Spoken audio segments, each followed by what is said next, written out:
This is VK3AML, just firing up the 2-meter transmitter preparatory to going into crossband communication at 11 o'clock. And to take us up to 11 tonight as conversation starters, I know that Peter 3ACZ was an enthusiastic old SWL, listening to quite a few broadcasts on the old shortwave broadcast band when there were lots of English services around. Not so anymore. And one of his favourites was apparently Radio Nederland, the Dutch World Broadcasting System, the Radio Nederland World Service. And I've managed to track down somebody who recorded their very last broadcast, which I think was in the 2010s sometime. So I'll go over to that. The next voice you'll hear will be a shortwave listening enthusiast named Thomas Witherspoon, who has his own website, as he will explain. But he was a great fan of the Radio Nederland website. Hello, this is Thomas Witherspoon. I've been a shortwave radio listener since I was 8 years old, some 32 years ago. It all started when I was a child growing up in rural North Carolina. Every Sunday morning, my father would turn on his beautiful antique 1936 RCA 6K3 console radio, and he'd tune to WWV in Fort Collins, Colorado. He liked to keep his watch set to that famous voice of the atomic clock. Occasionally, we'd tune around a bit more and hear voices from all over the world after he set his watch, and this hooked me. As a child with a strong interest in geography, history, politics, and travel, I learned that through shortwave radio listening, I could hear unfiltered voices from across the globe. This was in the late 1970s, long before the internet, and long before mobile phones. I think what I like about radio and shortwave listening in general is that it's simplicity itself. All it takes to listen to the pulse of the globe is an inexpensive portable radio. It doesn't matter how remotely you live on this planet either. You see, shortwave radio has no regard for borders. No internet required. The following's an article from my blog, the SWLing Post. It's entitled, Radio Netherlands Says Farewell in Style.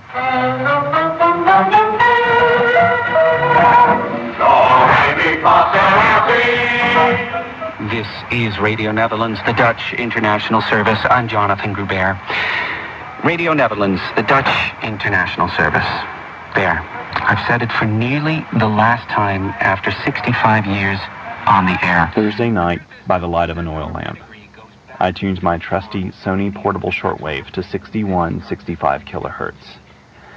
And at 2 o'clock UTC, I was rewarded with a rich, full signal from Radio Netherlands Worldwide's transmission site in Bonaire. Here in this off-grid vacation cabin on 60 rural acres by the sea, I bask in the freedom from electrical noise that might otherwise interfere with my shortwave radio listening. At least in this respect, this is the perfect de-expedition cabin. The signal coming out of Bonaire, however, would have overcome any interference.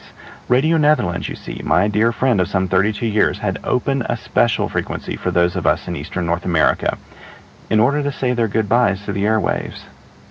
I can only describe the experience of listening as radio bliss, pure radio bliss, marred only by the bittersweet realization that these were RNW's final days on the air.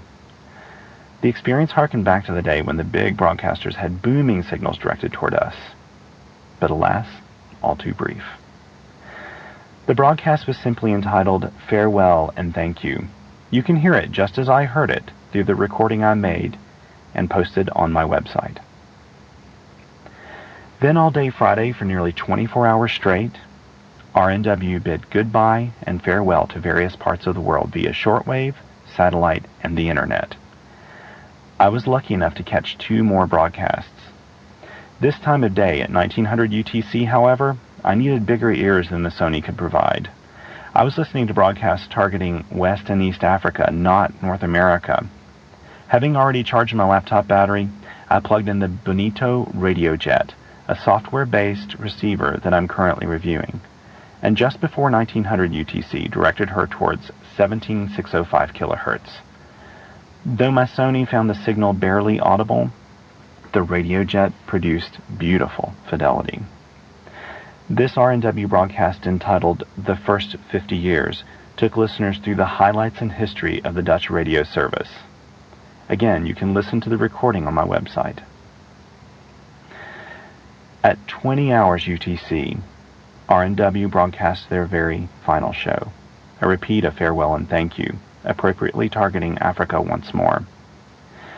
I tuned the dial to 11615 kilohertz and listened again to the full broadcast.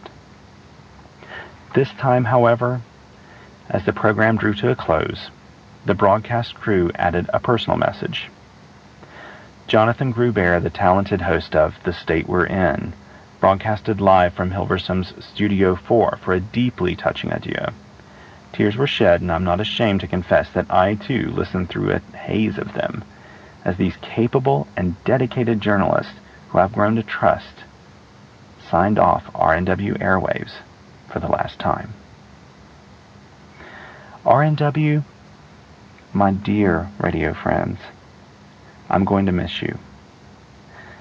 Your personalities and the collective personality of RNW itself, your award-winning content, news, reporting, and your integrity stood out amongst all those Cold War broadcasters I listened to growing up, who, as you so well put, were merely mouthpieces for their respective governments. Radio Nederland, I loved your broadcasting because you were fearless. You marched to the beat of your own drummer, were not afraid to turn a critical eye even upon yourself, and as a result, in a world of sham journalism, of compromise and hypocrisy, you earned my trust. You had nothing to hide, and you had so many stories to tell. And Radio Nederland, I listened. I wish you and your intrepid creators the very best in all that you do. I trust your new incarnations, whatever form they take, will do much good in this world, which so sorely needs it, and sincerely believe that your integrity will live on. Thank you. So it is fitting that we end here live, and we're just minutes from the very end of the very last broadcast of Radio Netherlands in English. Dutch has already closed, and most of the other services are closing down as well today. And there's been a party atmosphere at the station. This will be in stark contrast with the silence of the near-empty building come Monday. And for this last broadcast, this is how we're going to go out. Right now, we're going to start the bells.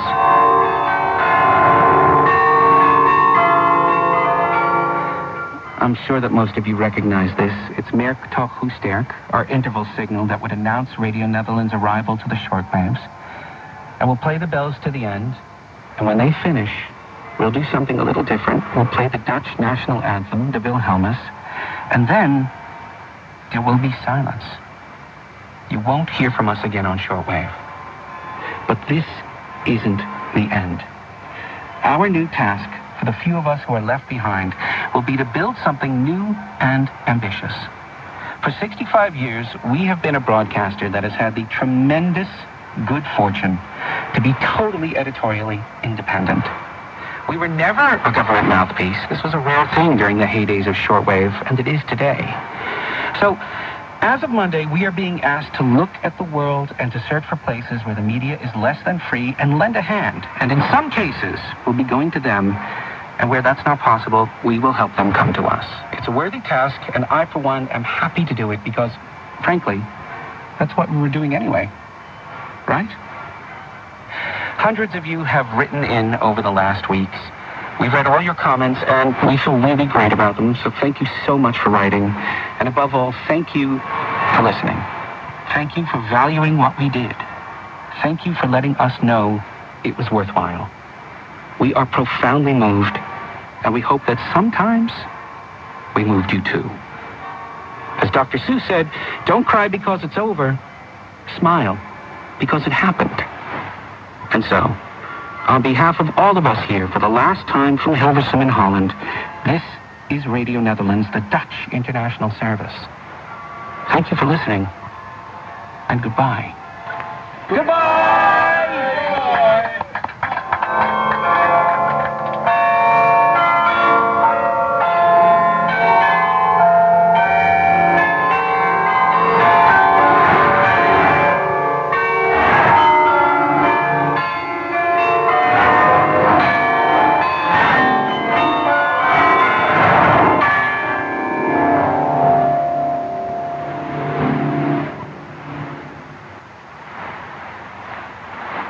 You can find my website, the SWLing Post, at www.swling.com/blog. And that was the close of the last broadcast from Radio Nederland on shortwave. About, going on for 10 years ago. This is VK3AML with a test transmission leading up to the crossband session at 11 p.m. And now I go through to another recording. A man named Bob Groves back in the late 1960s put together a tape of sounds heard on shortwave radio and what they indicated, what services you were hearing when the strange noises were coming through. Some of these are purely historical. The sounds of Loran around 2 megahertz are no longer to be heard. It was a system largely obsoleted by GPS location. Anyway, Bob Groves with Sounds of Shortwave Radio.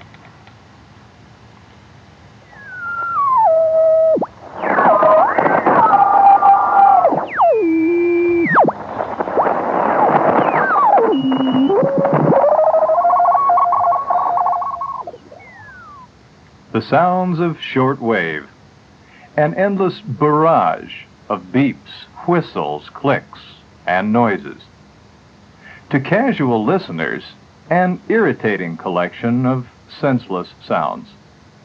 But to the serious shortwave enthusiast, these noises are symbolic of the fascinating hobby of shortwave listening. Buried amidst the squawks and groans of your receiver is a world of intrigue. 905 564 905 564. Is this a spy station? Many listeners think so. But so far, no one has answered the question for sure, at least publicly. These so-called numbers stations are found on many frequencies, broadcasting their cryptic messages in several languages. They follow a regular schedule. Numbers broadcasts in English are rare. Most are in Spanish.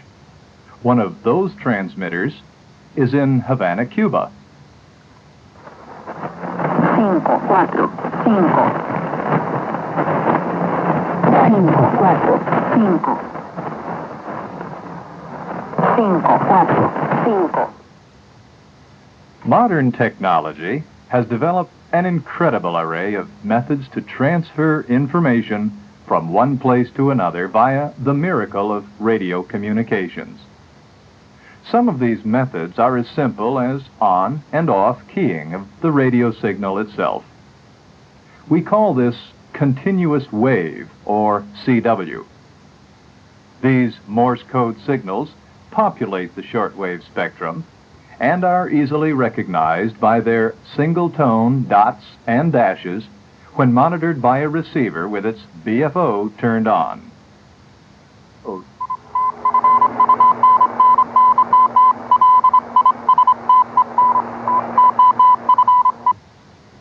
Occasionally, some commercial and military stations are heard using frequency shift keying. In this mode, the signal or carrier wave is always on, even when the operator's key is up. When he presses the key, the frequency of the carrier wave shifts slightly, and a change in pitch is heard.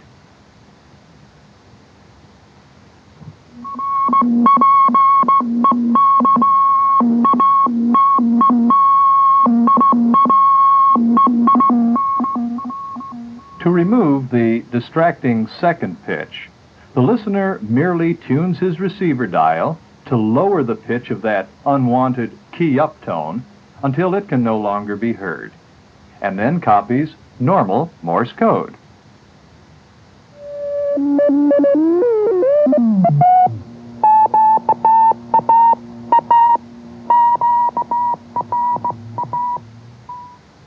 A much more commonly used form of frequency shift keying is radio teletype, or RTTY, as its RTTY abbreviation is pronounced by its users. It sounds very similar to FSK-CW.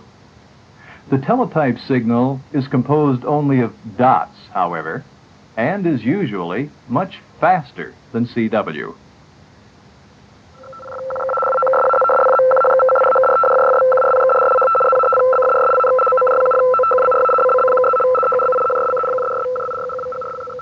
Teletype sends only letters, numbers, and punctuation. To send pictures, a different technique is used. Facsimile is a method of sending sounds which correspond to contrast changes. Weather maps, photographs, and other pictorial information sound much like a badly scratched phonograph record, as they are traced line by line and sent over the air.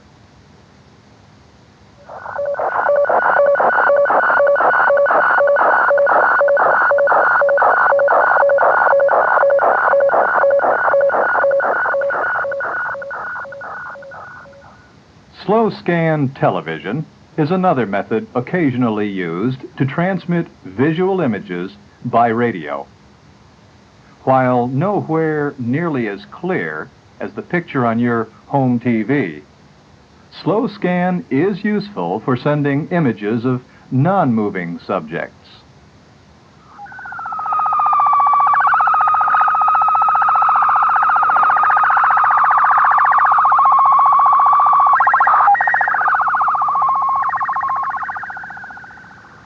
One important application of radio is in the transmission of data from point to point. Remote measurements of wind, rainfall, water levels, pressure, or any other parameters may be converted to tones, which are transmitted and then decoded back again into useful information many miles away.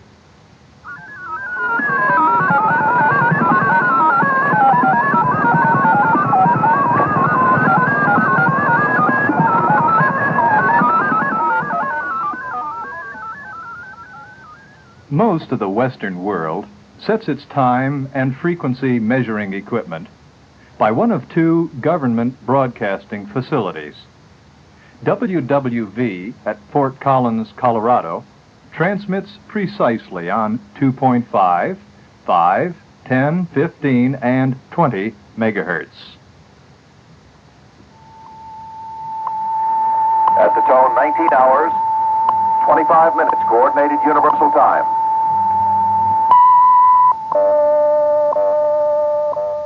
In addition to time signals, WWV also provides regular propagation reports to listeners. CHU is located at Dominion Observatory, Ottawa, Canada, and broadcasts at 3.33, 7.335, and 14.67 megahertz.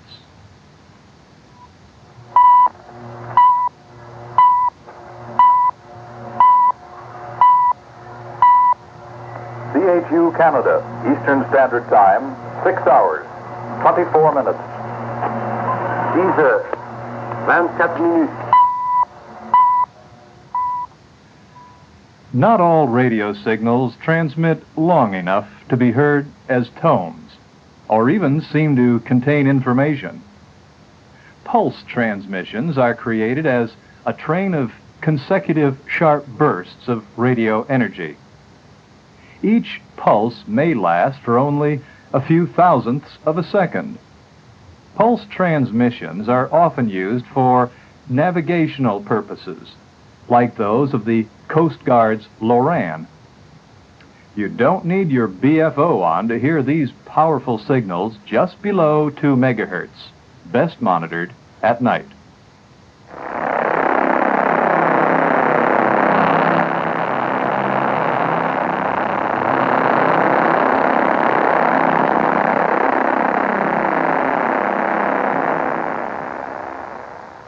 Other navigational beacons may be heard by tuning just below the Loran signals.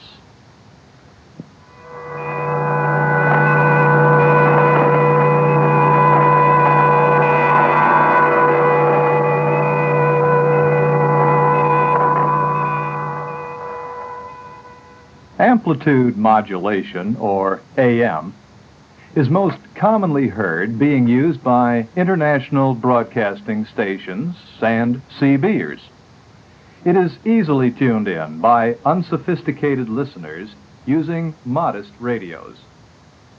But AM has its disadvantages. For one thing, because of the amount of spectrum space taken up by an AM signal, atmospheric disturbances sometimes alter portions of the radio wave. This causes a peculiar distortion called selective fading.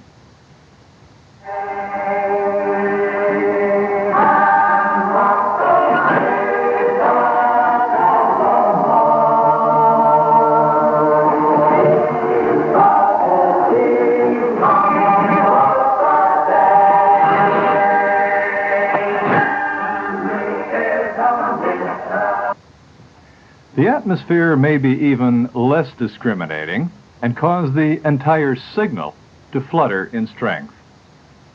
Sunrise and sunset are among the greatest influences on this phenomenon.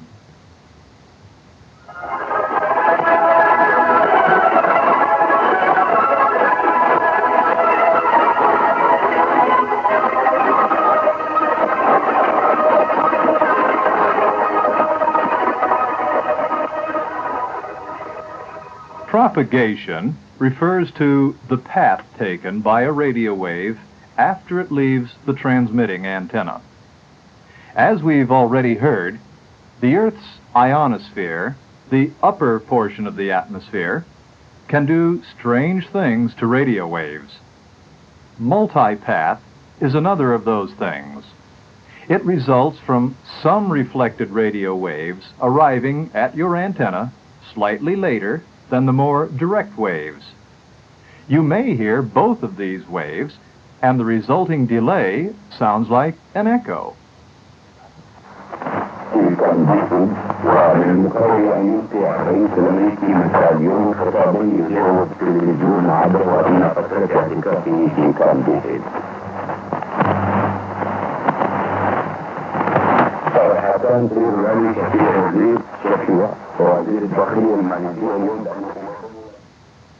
To protect their coveted frequencies from intruders, and to enable listeners to tune in to the correct dial setting before programming begins, international broadcasters transmit a repeating musical theme known as an interval signal.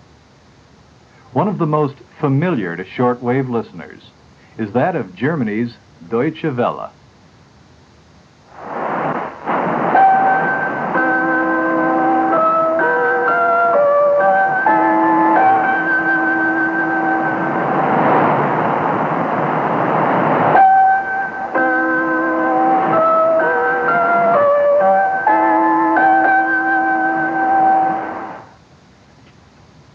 While we're on the subject of international broadcasting stations, let's listen to a sampling of the infinite variety of programming available from around the world. Our own National Telecommunications and Information Administration operates powerful transmitting facilities throughout the high-frequency spectrum.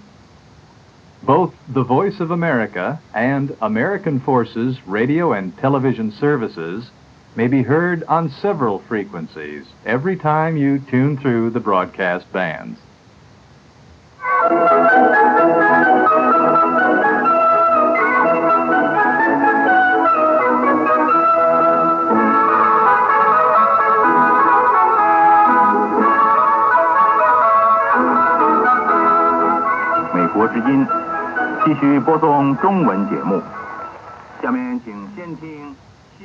Commonly presenting regional programming to satisfy their diverse listening audience, Radio Canada International features many languages and broadcasts to a wide geographical territory.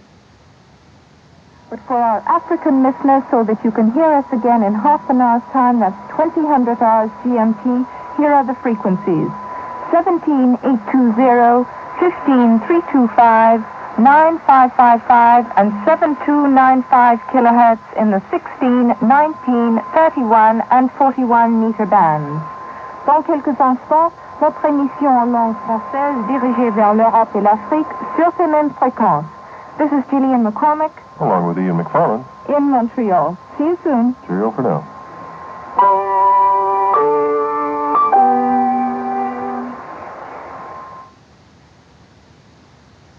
Typical of the many productions designed for political persuasion, Radio Moscow is a formidable contestant for shortwave frequencies.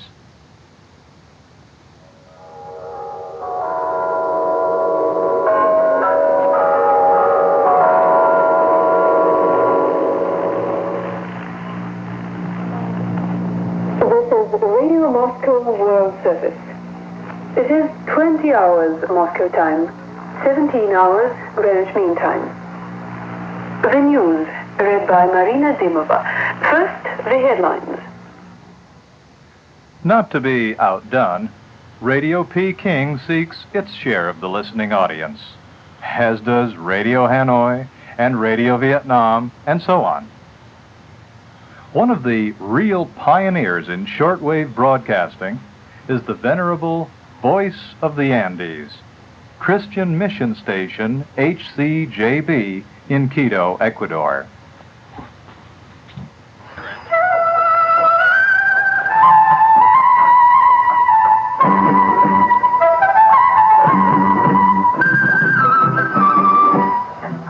From the heart of the Andes Mountains, we welcome you to Passport. We invite you to stay tuned for an hour of good listening from the Voice of the Andes in Quito, Ecuador, as we present Passport.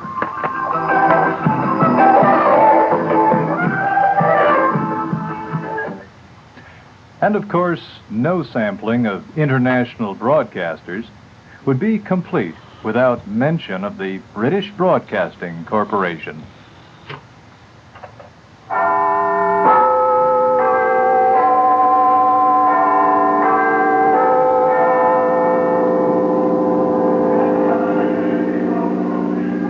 BBC World Service. And we'll leave that there. And now opening up crossbanding 439225 megahertz 70 centimeters. Having been running a test transmission for the last half hour, this is VK3AML on 147.475 from East Burwood, running 50 watts. So, as the usual practice dictates, VK3ACZ, are you about, Peter? VK3AML. I am Chris, VK3AML, VK3ACZ, with a bit of a smile on the dial at the moment. Oh, okay. What's been up? I started the day not too well at all, but a couple of good things occurred. Well, first of all, the WX didn't seem too promising for 160 metres tonight. There was quite a strong wind blowing, and I wasn't going to take the risk of putting up my big mast, big antenna on another windy night like last Tuesday night. But, first of all, Mr. Fred was driving by and called in and paid me a visit, so that was very nice to have a chat with Fred for a while. All good there.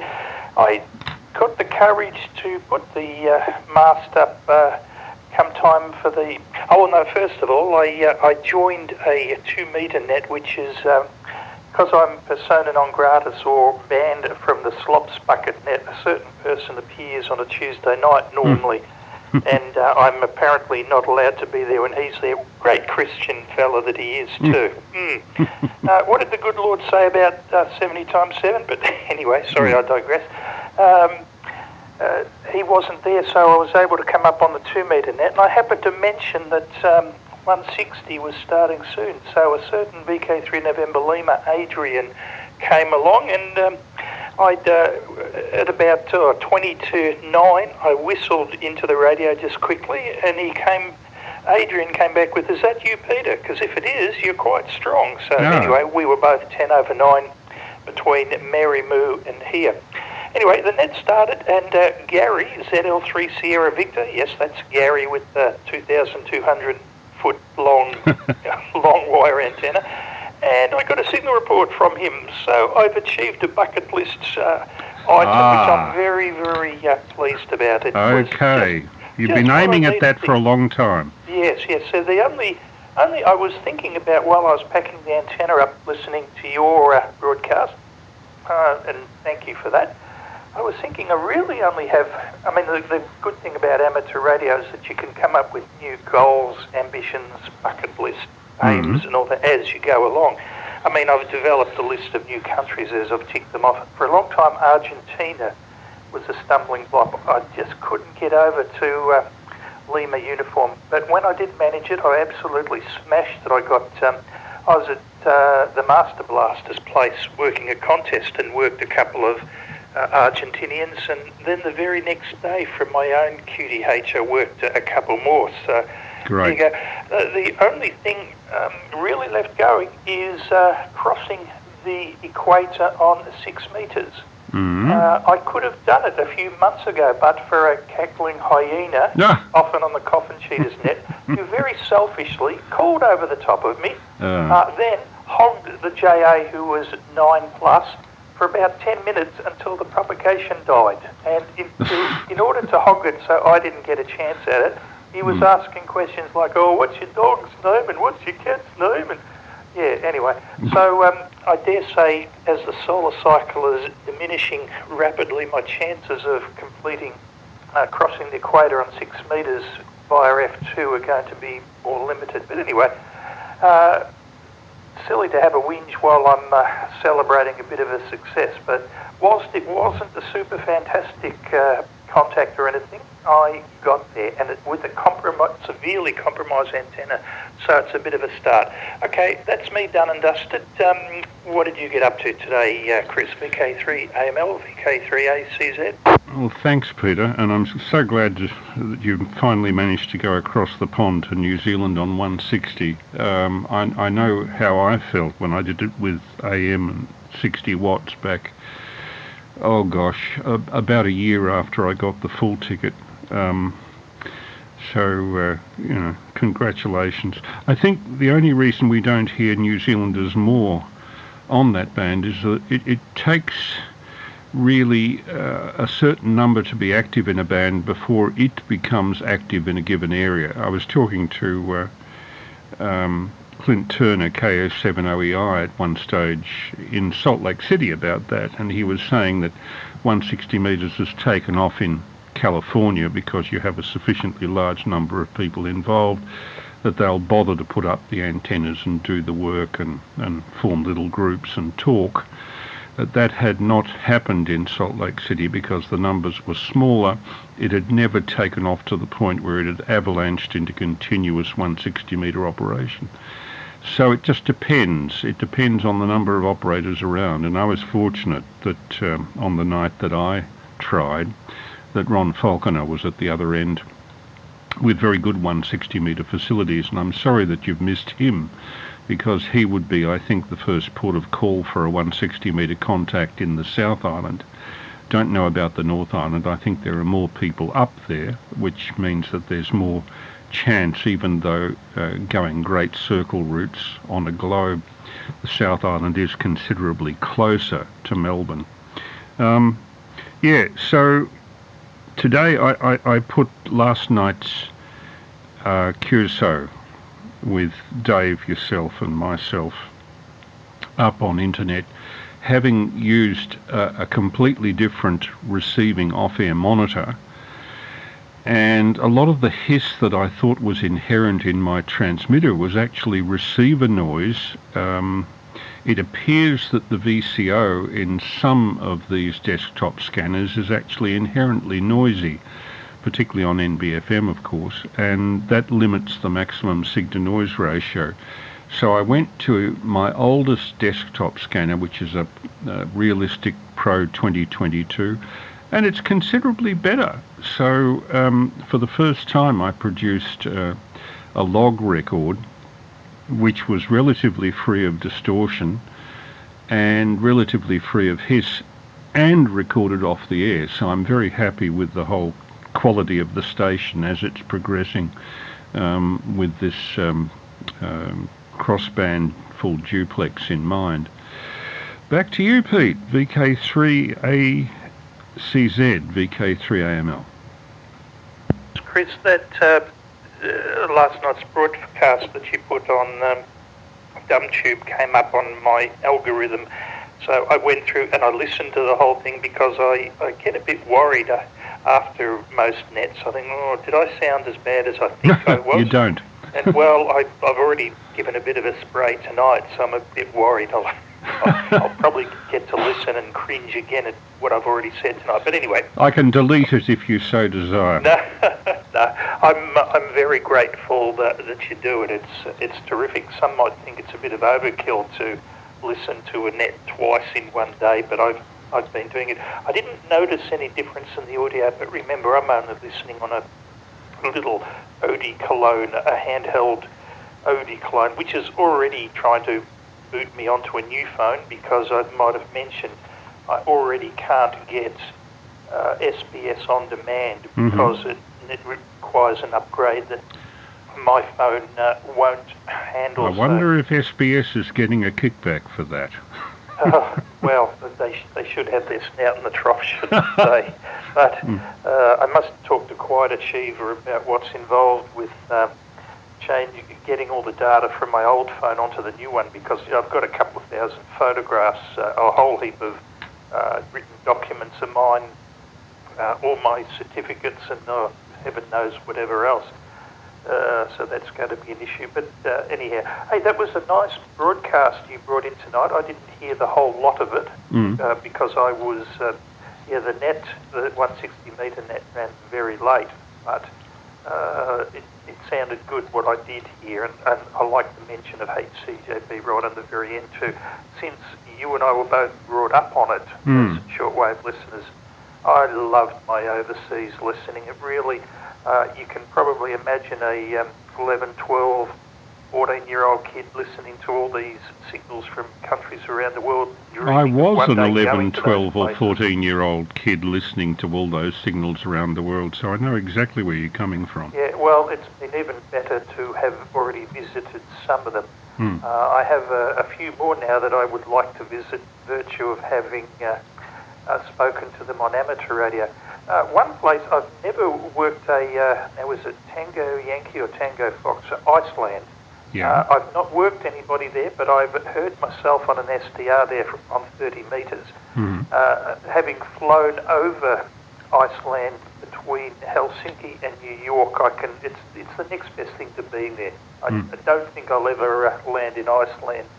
Then again, I didn't think I'd ever land in Helsinki, but that was because I flew with thin air from Heathrow to New York, and it went via Helsinki. So I got an extra country out of it. My nephew has actually spent several weeks in Iceland because he, like Prue, he's descended from Finns and likes to promote the Viking ancestry, and he decided to go to Iceland to have a look around there. With the exception of a few cultivated trees, it's treeless, and all the green that you see is grass or shrubs, very low stuff that can stand the high winds. But the point is, it's in the middle of the Atlantic. It's new land. It's land that's been created continuously by volcanic action. So the long-established plants of other continents haven't really taken hold there yet. Speaking of volcanic activity, I was very lucky because our trip to Europe was right on the end of that big volcano that had cancelled all the planes. Yes. And for a couple of months we were nervous about possibly not taking our trip to Europe, but no, we managed to do it all. And come to think of it... is this Mount Pinatubo, I think it was called? Oh, I can't remember now. In Indonesia? But no, this was an Icelandic volcano that grounded all European flights. I remember hearing about a volcano that erupted and it melted a glacier and caused flash flooding in parts of Iceland, fortunately not heavily populated. Yes, I don't remember that so much. I just remember the effect that it had on all European air travel, grounding everything for a few weeks. But and also I missed the London bombing by a couple of weeks as well. You remember when the bomb was put on the buses and it blew the top off the bus and blew about 20 people away, I think. Yeah, terrible business. Mind you, around about that time too was that poor old Brazilian fella running to catch a tube train with a backpack on, and two police shot him dead thinking he was a terrorist. He wasn't. I wonder what ever happened to them. Probably nothing. But your parting thoughts would be priceless, wouldn't they, when you'd just been shot by two coppers and you're doing nothing but hurrying to catch a train. A lot of people are saying that Desi Freeman was in the same position, but personally I don't believe it. Well, yes. No. I think let's see what the court decides, I think. Yeah. I think there'll be cover-ups and all sorts of things, but I wouldn't even hazard a guess. The world might be a better place without him, given some of his carry-on, at risk of upsetting a certain QSL. Well, he was not squeaky clean or snowy white in a whole number of different directions, including sexual misdemeanours. Yeah, apparently. Yes, how the mighty fall, and the rest. Yeah. Funny thing, getting back to the whole shortwave listening thing, I feel sad for this generation, and well, even my kids, they never had the thrill of sitting in your room, turning on the radio, and listening to this far. Well, we never had we never had the thrill of sitting down at a computer and seeing our friends on the other side of the world by Skype. So it works a bit both ways.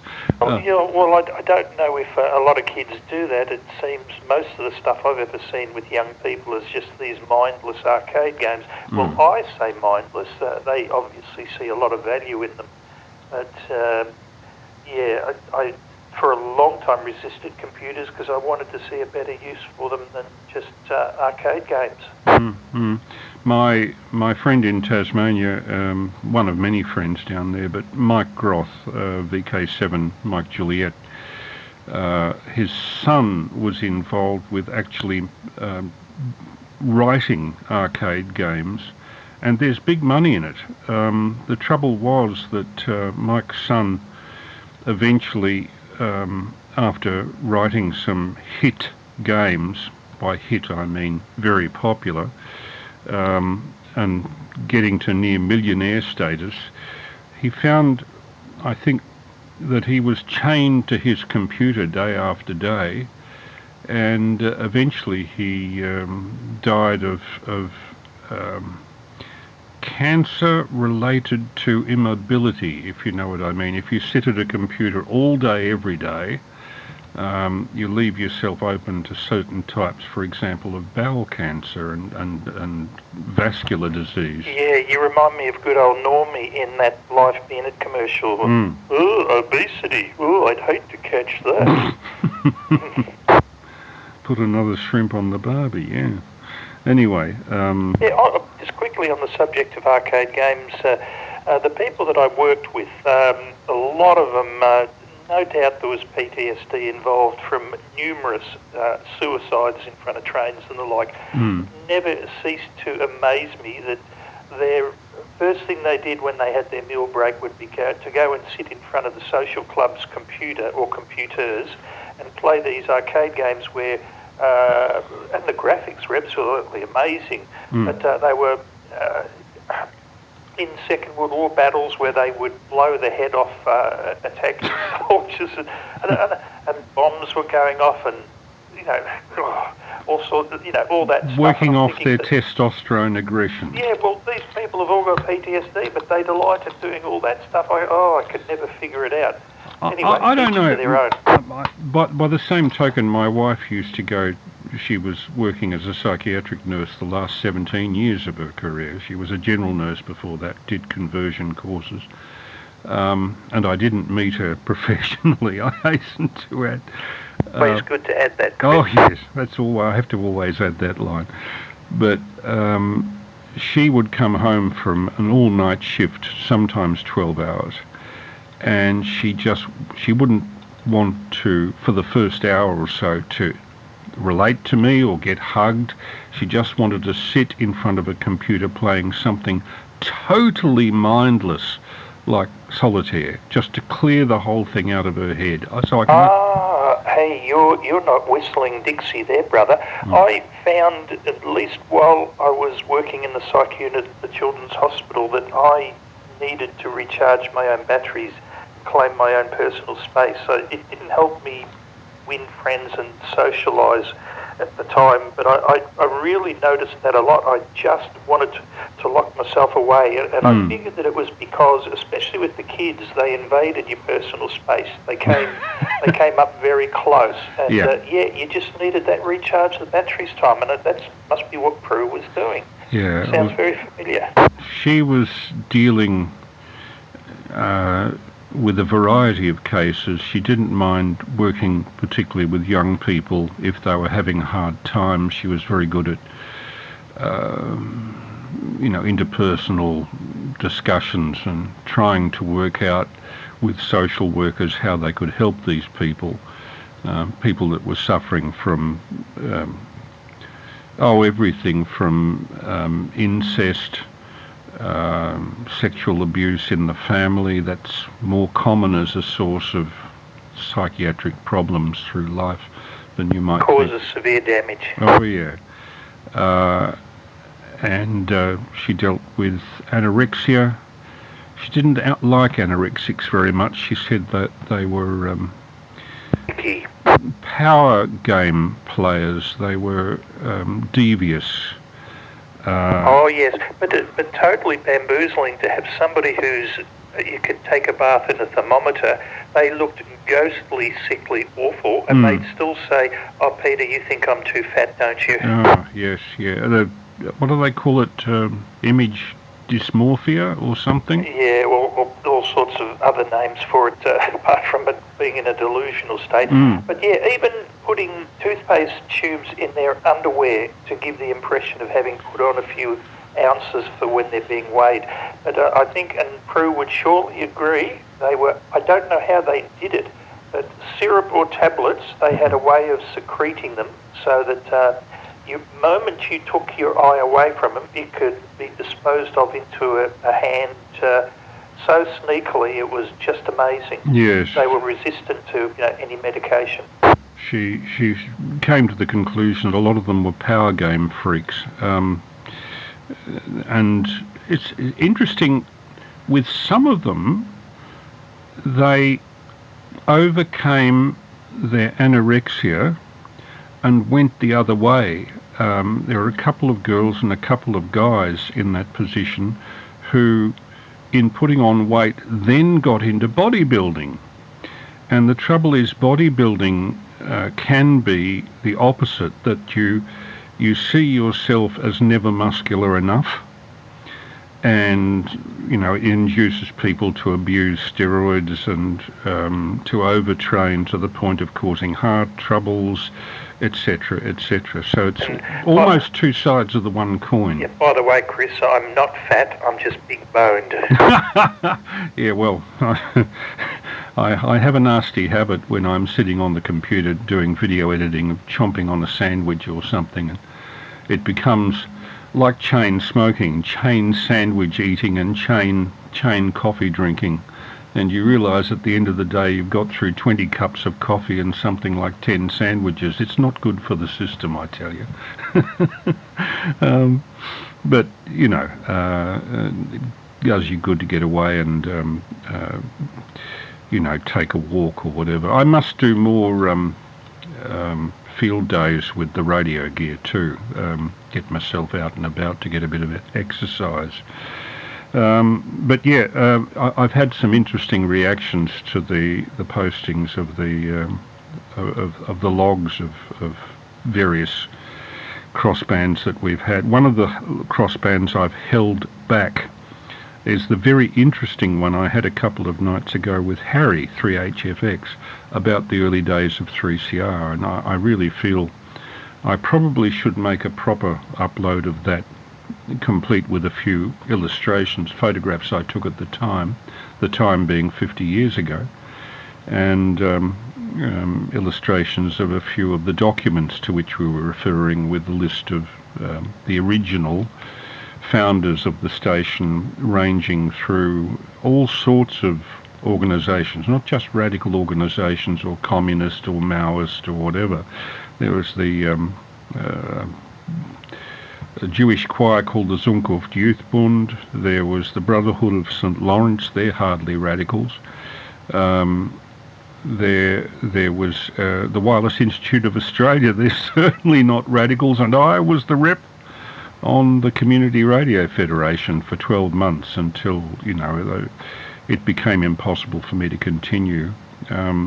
As you might appreciate, as the station slid into being more radical, the more conservative members of the WIA put pressure on me from one direction. The station put pressure on myself and Paul Higgins to read out promos for the Socialist Left Alliance and May Day celebrations during the WIA broadcast. And I said, look, I have nothing against them, it's just that they're inappropriate to the program.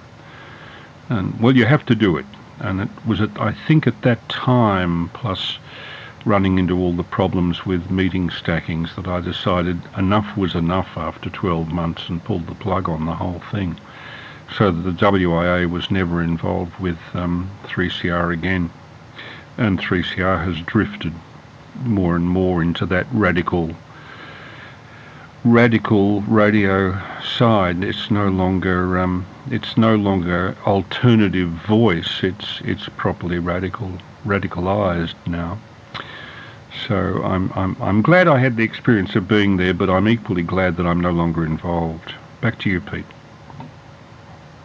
Yes, well, barely qualified with all that stuff because my following the new radio stations that popped up didn't include yours, unfortunately. Mm-hmm. The only one I remember which I listened to for about 5 minutes was Triple R. Oh. Eon FM was really good, I thought. They had a good mix of music that suited me at the time that they started out. Mm. A good old 92.3 Eon FM, which morphed into something else and changed frequency. I can't remember whether that or what that actually became now. Did you ever listen to PBS FM? Oh, yes, because that was the first one going, wasn't it? Not quite. I sat in on the first meetings of that, which were held in Gary Page's house, which was almost opposite the original 3CR studios in Armidale. Oh God, what's that? Could you just pardon me a moment, Pete? QRX.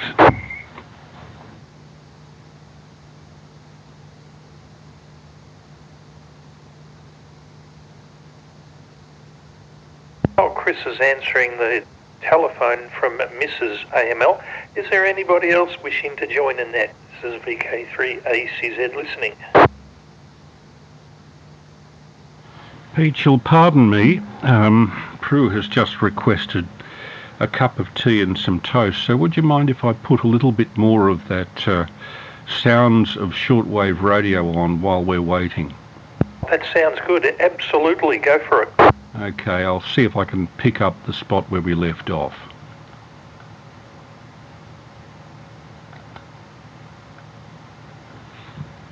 Solar enhancement of our ionosphere. How can we improve reception? How can we separate myths from facts about antennas and receiving equipment? These and many other questions will be answered on Side 2 of the Sounds of Shortwave.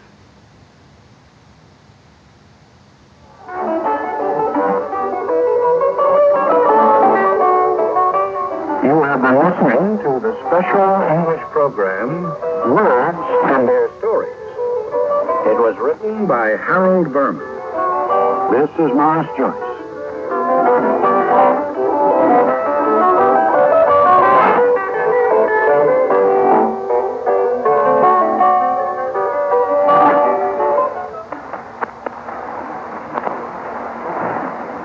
Next on VOA, Critics' Choice.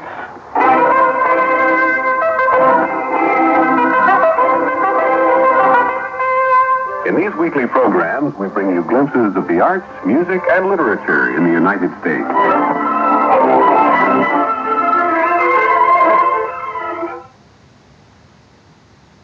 The two most critical parts of any effective monitoring station are the receiver and the antenna. For many listeners, they are the only parts of their monitoring station. The proper design of these two components is critical to effective listening. First, let's examine receivers. In the 1940s and 50s, names like Hallicrafters, Hammerland, and National dominated the consumer's world of shortwave listening.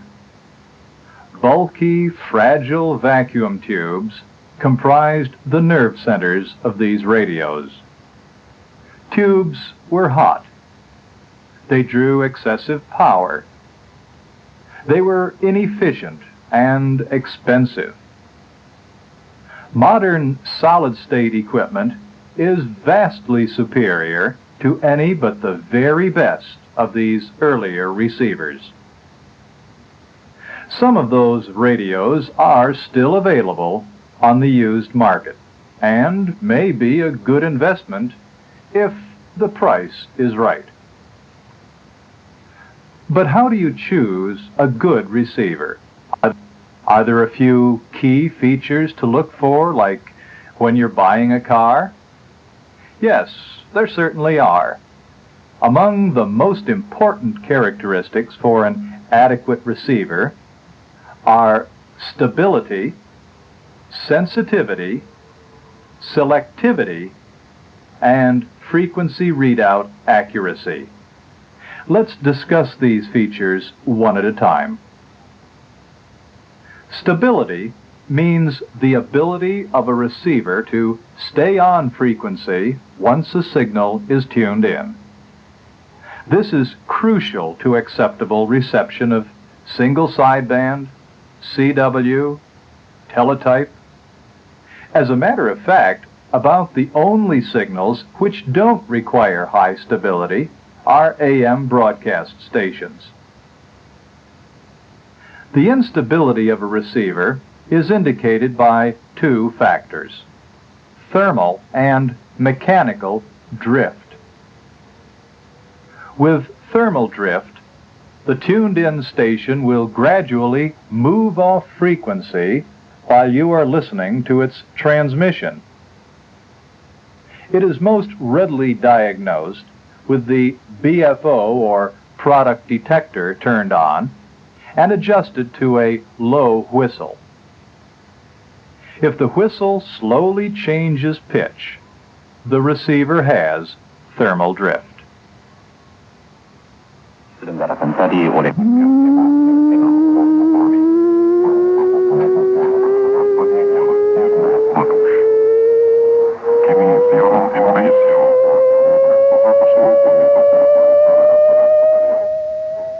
For single sideband reception, drift like that would be intolerable. The fundamental thing, the fundamental principle is found in your handbook, but we've revised it and trimmed it up and modernized it and so forth and so on. It's real effective. Most receivers have some initial drift when they are first turned on. They should settle down within a few minutes, however, and after 5 or 10 minutes should no longer drift noticeably. Mechanical drift is a symptom of unsturdy design. It is detected by tapping the receiver while the BFO is on with a station tuned in.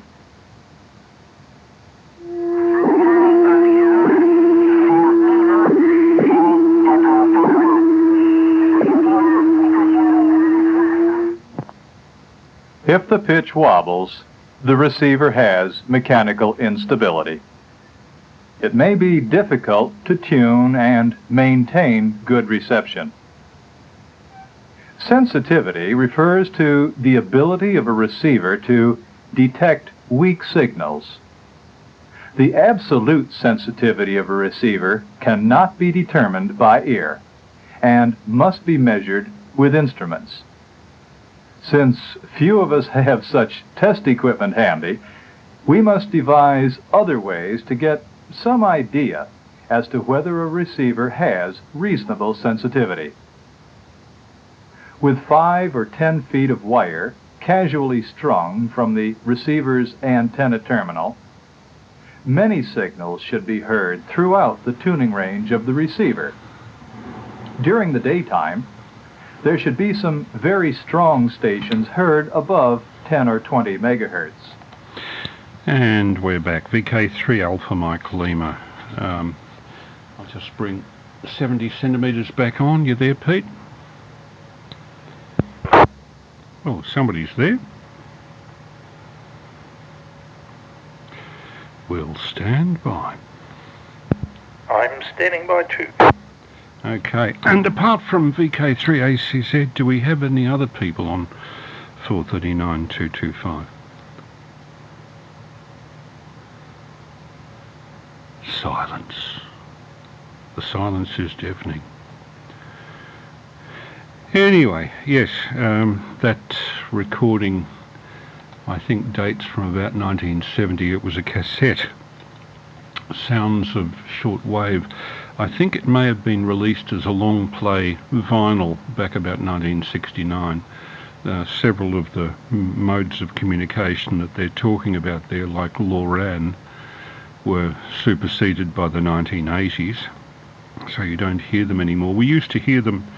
We used to hear that LoRaN rattling noise just above 160 meters. It cut in at about 1870 kilohertz and extended up to about 2 megs. I'm not quite sure where the transmitters were around Melbourne, but it certainly was a strong source of interference. When I hear people today saying, oh, the bands are a lot noisier now, we've got switch mode power supplies and blah blah bloody blah. They've always been bloody noisy. The noisiest things in the 1970s were wide deflection angle television receivers, black and white, all colour.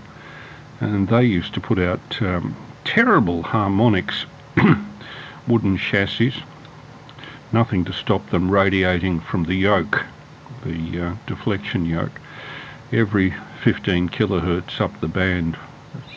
You know, spots, and you could hear the frame blanking, causing a trill in the 15 kilohertz, which used to be heard across 160 meters particularly, and that's gone. So in some ways we're better off now. Depends on where you are, of course. VK3ACZ, VK3AML. I'm interested in your comment because clearly I'm new to amateur radio, well, at least in the last 6 years, but I would be led to believe from people's frustrated comments that Chinese switch mode power supplies and all that are creating interference that's never before seen at all. So it depends on the band. I don't hear so much of those on the lower HF bands, 80 and 160. I hear more of the switch mode shit on 20 and 40. And I've also heard leakage from internet cables at 20 and 40 meters, I mean. That didn't exist in the 70s, so it probably is dependent on which band you're talking about. But I'm just glad that CRT TVs are gone. They were horrendous noisemakers. Oh, yes. Well, the biggest difference I notice in interference was Channel O television shifting up to Channel 10. The nasty stuff you got from that discharge off the insulators and the power lines out in the street was fearsome. Remember those horizontal black streaky lines you got across Channel O's picture? Oh, yes. Perhaps I shouldn't admit that. Especially in summertime. I'm not supposed to have been transmitting at the time. But I think I've told you about the little 100 milliwatt handhelds that I and a friend of mine had in the late 60s, and they used a super-regenerative receiver. So those things put out more noise on receive than transmit. And as soon as you switched on the receiver in those, Channel 9, I don't know why, but Channel 9 would go black. You just get a black screen, no image. I think my friend, I won't mention the name, became a policeman, had a father working at Appleton Docks where I think he bought the little handhelds off some sailor that had brought them in and was using them on the dock and thought they'll be good toys for my son and one of his friends up the road. So it was probably more lasting fun to me than my friend who got them. Anyway, a long time ago. Well, I've told this story before, and it probably doesn't deserve repeating or could get me into trouble for repeating, but a school friend and I, who's now a ham, no names, no pack drill, had a ex-army backpack radio that must have worked around 50 meg or thereabouts, but we were fiddling around with it in the backyard one day, and my neighbour happened to be talking to my dad, who complained bitterly that the VFA Grand Final was being, transmission was being interfered with and the screen was going blank. And I knew who it was or what was causing it with great embarrassment, never admitted same, but the poor fellow was trying to ring Channel O to complain about the loss of picture of the grand final. I don't know if he had money on it or something. But that's a memory I have. Other than that, the old 62 sets that we carried home from the Army disposal store next to Ham Radio Supplies in Elizabeth Street is another fond memory, getting those things working.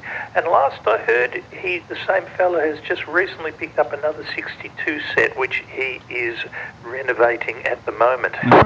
So has it got the power supply with it, or does he have to build the power supply? Yes, it's a horrible, great big thing. Probably a vibrator supply or one with a Jenny motor or something like that. Yeah, well, good on him for wanting to tinker with all that sort of stuff, but then he's got a E-Butte workshop, and he was high up in the electrical engineering side of things, so it's manna from heaven for him. I'd prefer to just have the workshop at the moment. But, I think personally there are easier ways to generate 10 watts of AM on 6 meters. Yeah. The nostalgia, Chris, the nostalgia. Oh, yeah. I mean, I cut my teeth on in terms of communications receivers, on the radio that in the room that I was babysat in the 1950s, which was a ex-RAAF Kingsley AR7 with plug-in coil boxes, and that thing drifted like an open boat. It was almost completely useless for sideband unless you actually grabbed hold of the dial, the slow motion dial, and very slowly tracked the sideband signal. Drifted like an open boat. I like your phraseology there, Chris. It sounds good. Not original. I think I've heard it on several American broadcasts. Oh, okay. Reminds me of my 706 Mark II-G, and people will wonder why I'm not an ICOM fan, but on 70 centimetres it drifts a kilohertz every 5 minutes. Yeah. Try and keep that keep that going. There's an interesting YouTube clip that I picked up the other day, and I can't remember the name of the people that were doing it. They were American old-timers. They'd be in their late 70s, and they were recalling, if you'll pardon me saying so, shit rigs of the 1970s. Some of the early and surprisingly expensive rigs for sideband when in the days of VFOs, and one of them was Hammerland, I think. It was a kit set thing, and it would drift so far that the only thing that the kit was really useful for was giving the person who built it some experience, because actually using the thing was almost impossible. It transmitted a drifting sideband signal, and if you were trying to take part in a multi-way QSO, every time you'd key it up, it'd be in a different place by about a kilohertz. It drove people nuts. But it's quite an amusing review, and they named names. Most of the companies producing the sets that they were referring to are long gone, and probably for a good reason. Back to you. Yeah, some of the boat anchors that are around that are driftomatics, bless the hearts of the people that feel inclined to use them. And it's wonderful getting technology from way back to work, but and I know it's always said drifting is not a crime, and that's what the clarifier or RIT buttons are for, but no. Oh, by the way, the Coffin Cheaters Net often comes up. Funny how they seem to delve back into the valve world eventually, but I wasn't familiar with the term humdinger until today. I mentioned it to Fred, and he knew all about it, but the subject of valves came up, and humdingers, so there you go. Originally the term just related to anything that was outstanding, like it's a humdinger, and that's back in the pre-1920s, but there was something in many pieces of valve equipment called a hum bucking coil, which basically would be a 50 hertz winding on a transformer where you'd inject the AC at some point in the circuit to cancel the hum that was appearing in another part of the circuit. It was an admission of the deficiencies of valves and the lack of regulation in power supplies in the 1930s, I think. But in some cases they would use a what do you call it, a potentiometer across the valve filaments, and you would have the wiper running to ground, and you could find a spot somewhere in the rotation of the potentiometer, minimum hum from the valve. Yeah, well, you'll have to forgive me, having only sat my advanced exam, a couple of years ago now. There was one question on valves. And funny, the only question I actually do remember is, and was obviously a gift, but hey, you were talking yesterday about giggling or laughing while you were sitting your exam. This had me in stitches. Station Earths, two of the four multiple guesses were hammering the PVC pipe into the ground and connecting a wire to it, or gas mains. They were two of the four choices. They're the only two I remember. Gas mains is not... It's not too stupid an idea, because... No, it sounds worse than it is. I know. You definitely wouldn't pick it. No. Mind you, I wanted to. If I was, I mean, I'm sure in they actual marked fact, the gas mains usually are bonded or in contact with water mains somewhere along their length. I'm sure that the people who are marking the exams just had the plastic sheet, with the squares over the correct answer, so they wouldn't have even looked at what it was. But you have no idea how if I'd known I was going to comfortably sail through, I would have ticked either the PVC pipe or the gas main. It's fun of it. It's like that question of is NBFM legal below 29 megs? Well, the answer is it is, as long as it fits within an 8 kilohertz bandwidth, and that's difficult to do if you've got 3 kilohertz of audio to start off with. So you'll forgive me for being a bit nervous, because I remember I had my big brain explosion at a... Yeah, I know, and they shouldn't have. Use FM below 2 meters. And I was ignorant because I didn't know the band plan, is what he said. And even that wouldn't do... No, I'm not going to get back on my hobby horse. No. Look, I've equally... There was one amateur up just north of the Murray River who we were talking in a group conversation, and I was saying that, it's the legal limit is 400 of sideband or 100 watts thereabouts of AM, FM or CW. And when I said that FM was limited to 100 watts, he said, "Oh, you don't know what you're talking about. It's 400 watts, just like sideband." Anyway, I went to the department and got a written a description of what the power limits were. So did he. I know what's happening there, Chris. He's been hanging around a couple of the big guns recently that run at least 2K, and he's of the impression that it must be legal because they do it, or some such. No, just quickly, my brain explosion wasn't caused by the guy telling me I was ignorant of the band plan. It was caused by him proceeding to tell me that I was always picking on him. That's when I lost it. His answer to being shown up, his lack of knowledge, was to play the victim card. But anyway, paranoia. Yeah, well, it certainly cost me. It was even annoying me tonight, where the net that I joined on 2 meters doesn't belong to the Nazi who put the black man on me for the soup kitchen. Slops bucket net. He just happens to come up on it, so I don't know why they're running scared of him. But anyhow, not to worry. Moving back into the there are at least 6 or 7 words of the day today on from Mr. X-Ray Uniform.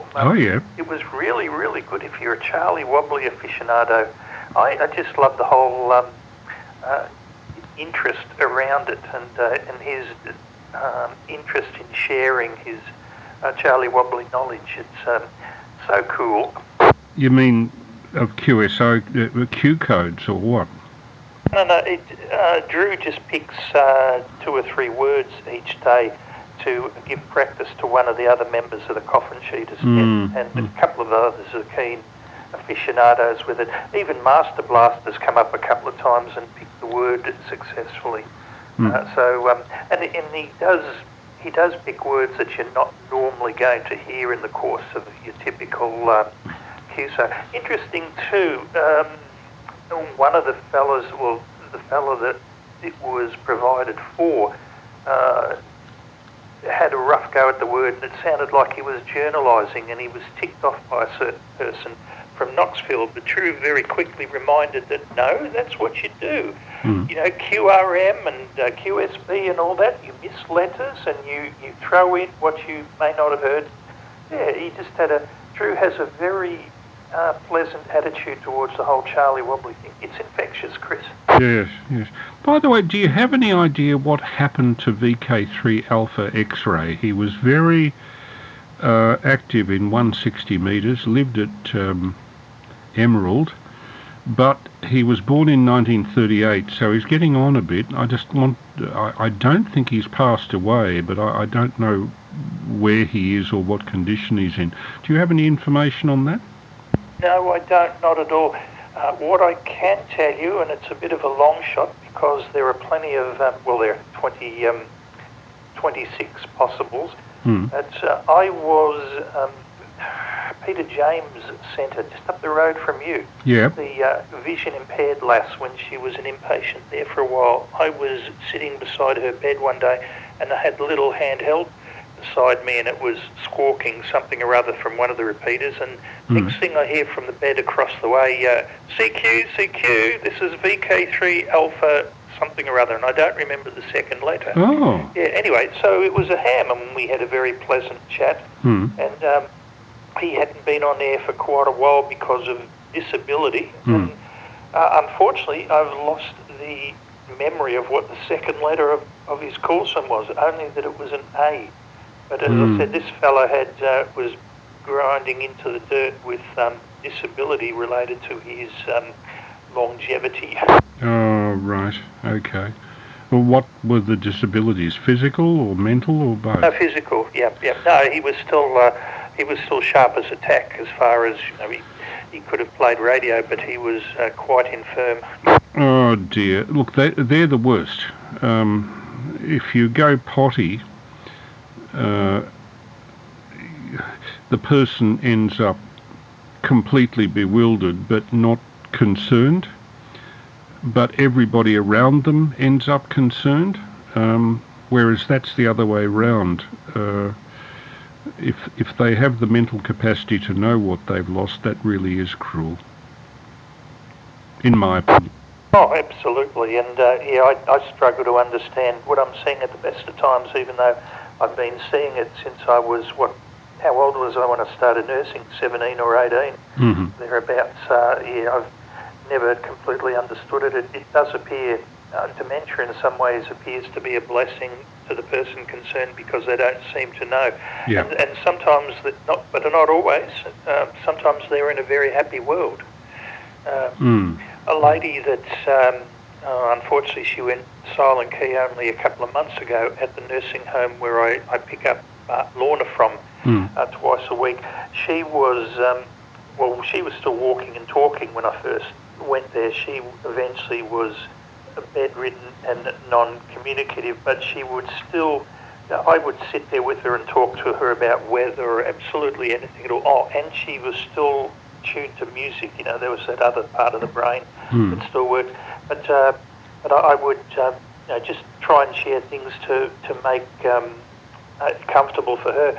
And she would either grab my back of my hand and kiss it, or if she couldn't reach me, she would kiss the back of her own hand. And what I'm trying to say is that even in that state of really being out of it, there was still a loving, caring, kind side to her. And so you treat people like that as if they're fully conversant because you don't know what they are taking in or not. And as I said, it was really inspiring to see her thumping away to music. It reaches a part of the brain that's not destroyed by dementia, oftentimes, it seems. I've seen that in operation a few times. Prue's father was in a nursing home for the last 4 years of his life, and I saw a number of people that were non-communicative verbally. There's one particular old Greek chap I remember, lovely bloke, completely uncommunicative. He used to grab my hand as I passed him in the corridor, and he would kiss the wedding ring on my finger, on my hand. He thought you were the Pope. Exactly. He said El Papa. And it was only later on I found that he thought I was the Pope. Now, how on earth he came to Did you give him the blessing? Did you make the sign of the cross and say, bless you, my son? Genuflect. I should have washed his feet or something. But his son used to come in with cassettes on a boombox of Greek music, And this old bloke used to bop away to it, you know, punching at the air in time with the music. It was wonderful. And then they'd switch the music off and it'd go back to almost comatose. It was an odd sort of an ending. As I said, it must be a different part of the brain. Yeah. And I saw that, it would have been in my second year of nursing for the first time, a lady who hadn't spoken for a long time, and our unit, or the day room of this geriatric unit, they eventually called it the rehab unit, even though it wasn't, because geriatric sounded too depressing. Mm-hmm. It was still a geriatric unit. But anyway, this woman hadn't spoken. She'd been aphasic for a long time, all hunched up, and I was feeding her lunch, and there was one record in the day room, and it was excerpts of Handel's Messiah, and I put the record on, and she started singing to "For Unto Us a Child Is Born," and she knew the words. So it was, it doesn't sound remarkable to anybody who never saw her, but I tell you, it was to me. And for what it's worth, my 99-year-old dear Lorna, I know what sort of day I'm going to get, because she's got her Daniel O'Donnell Irish Folk Singer CD that we have to listen to all the way there and all the way back. And if she's very close in tune with the words, I know she's sharp and she's on. If she's either going la la la or singing the words about 3 words behind, I know that she's going to be a bit confused on the day. But that's all right. All I do then is that I explain things to her in advance before she gets to ask me, you know, where are we going? Or, don't worry, Lorna, the car knows the way. Yeah. All that stuff. It depends. Anyway. Look, the elderly people's care now is miles better than it was 55 years ago when I used to, 65 years ago when I used to visit my grandfather in hospital. If you ever saw the older part of Mount Royal in Parkville, that was horrifying.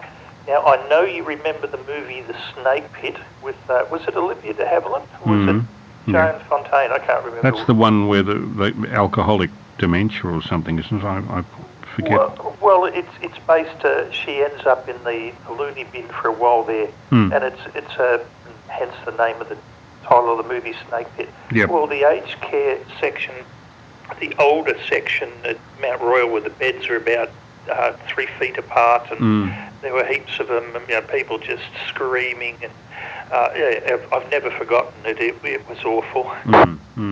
Yeah. Prue, there are certain types of psychiatric nursing that Prue avoided like the plague. Psycho Jerry was one. She just found it too depressing. The people would not ever, or virtually never, recover. Whereas she liked to be in a situation where she counted for something, where she could make some difference. And with younger people, it was much easier. Using your communication skills to get through to them. Frequently they felt isolated, they felt they couldn't talk to people.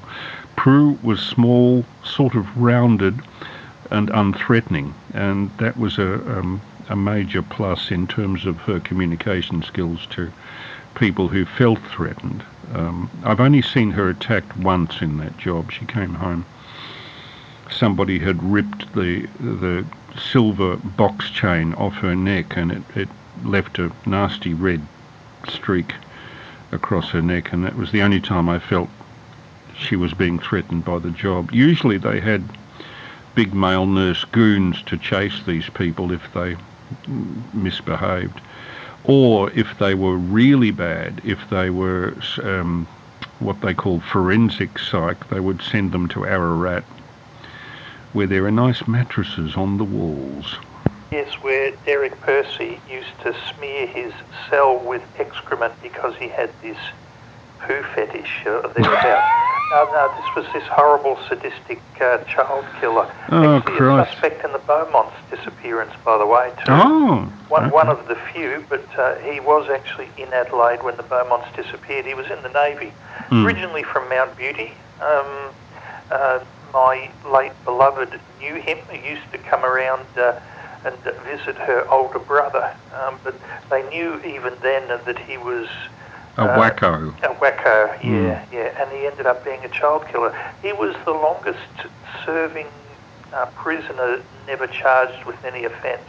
Gosh. That was locked up at the governor's pleasure, and unfortunately he did succumb to cancer in St. V's without ever saying what he did with some of the children. Didn't give anybody closure, the ultimate sadist.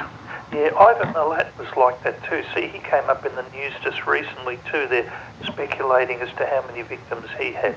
Yeah, God knows how many more bodies are buried up in the Molonglo State Forest. Anyway, enough of all that depressing stuff. The sad thing is that area, Mount Gibraltar, for a while in the early 80s I had a girlfriend in Bowral.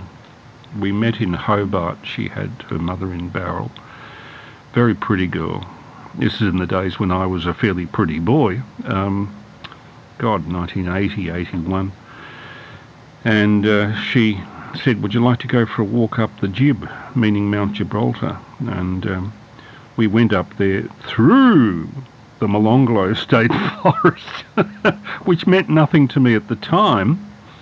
I remember there looking down, and she gave all the names of the various places around. The Wingecarribee River was one of the... Funny how things stick. But I took lots of photographs on those trips and still have them. Well, last word about Derek Percy, too depressing a subject. He was somebody that I had marked down to kill. I kid you not, because he'd actually, in his diaries, he had a list of people he was going to kill if he was ever released, and my beloved was one of them. Oh, really? Why? No obvious sane reason. Just that he knew her? Just that he knew her from Mount Beauty, where he grew up. And I remember we went to the school's 60th anniversary or whatever it was, and I remember her still pointing Derek Percy out to me in a couple of the school photos in the corridor, but creepy as. But yeah, he killed he kidnapped a boy and a girl, and he killed the girl, and the boy, they were like 8-year-olds or something. The boy got away and alerted the establishment, and he had a Navy sticker on the back of his car, whereby they determined that he was from the Cerebus Naval Base, and that's how they got onto him.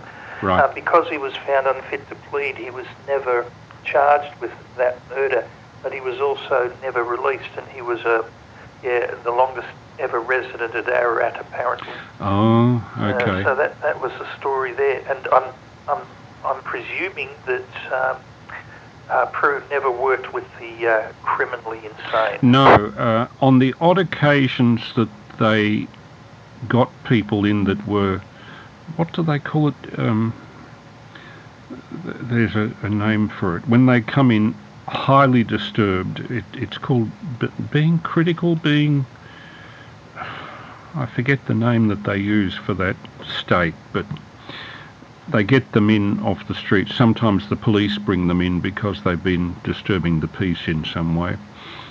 And they don't know much about their backgrounds at the time they admit them to the hospital. In my Prue's case, originally she was working for Heatherton Psychiatric Hospital when the state ran psychiatric hospitals, and then when that closed she had the option of going to Monash Medical Centre or going into private psych hospitals. So she became an employee of Delmont in Warrigal Road in Burwood, and that was where she finished her career. At least at Delmont, it being a psychiatric hospital, it was a place where people volunteered themselves for treatment, and therefore there was a greater chance of getting them through and out of their psychosis, whatever it was. Whereas if they were, well, you would know the term sectioned, which means basically qualified for basically mental incarceration on the basis of their suicide risk. They would go to the public psych hospitals.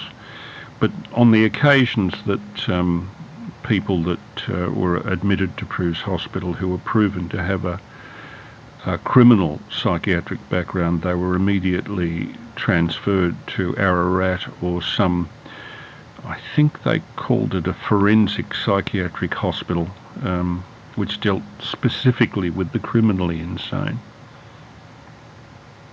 Yeah, I've often wondered how good it all was, just because, and one experience doesn't make the rule. But I remember being called down to casualty at the small hospital I was working at the time, simply because they had a guy going ape droppings, and the girls felt a bit vulnerable, so a male was required to sit there with him, and he was talking 100 to the dozen. He was saying we're being invaded by aliens. He was absolutely well and truly off the planet. And kangaroos in the top paddock. A lot of kangaroos jumping around in the top paddock here, and felt that he was a bit of a risk. The constabulary eventually came and took him away, and I can still see him in the old divisional vans used to have a seat up the front end of it, so you sat facing the back. Well, they actually handcuffed him in a way with his arms behind his back, with his so that it was they were in and around behind the seat. So he really couldn't go anywhere or do anything. We said goodbye to him as the van door was closed and he was driven off. 2 days later, I walk into a pub in the same suburb as the hospital, and there he is sitting at the bar. Oh, Christ. He wasn't saying a word. He was just sitting there with a pot of beer in front of him, but obviously I kept my distance, and it was definitely him. The fellow, by his appearance, was unmistakable. I've always wondered what happened there. How did he get... Because normally section was a minimum of 3 days. Yeah. Probably still is. Yeah. I don't know, but as I said, this was 2 days later, and there he was, bold as life. Yeah, Prue used to say, though, that the worst thing that could happen to you on your shift was for somebody to suicide, because it would be seen as your responsibility. But some people who are determined to kill themselves are very resourceful in finding ways and means. To a determined, with some people it's a cry for help. With others, no, their determination indicates it's anything but. Like to stand in front of a train, there's no what ifs, or there's no I'll take a bunch of sleeping tablets and send out a few messages, and if nobody turns up in time, bad luck. But they might be undecided. The ones I saw at the Royal Melbourne were the mortuary trolleys coming through the first floor cafeteria because a person had jumped off the roof, and the outside of the first floor balcony was where they landed. There was stuff like that, and it wasn't necessarily patients from the psych unit either. It might be somebody who was given a terminal diagnosis and caught the elevator to the 10th floor. I noted that the very last time I went there, they had rope, what would you call it? Rope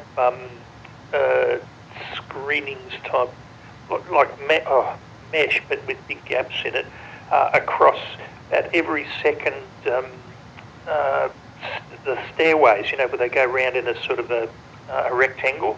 Anti-suicide screen. Yeah, people had obviously been jumping out the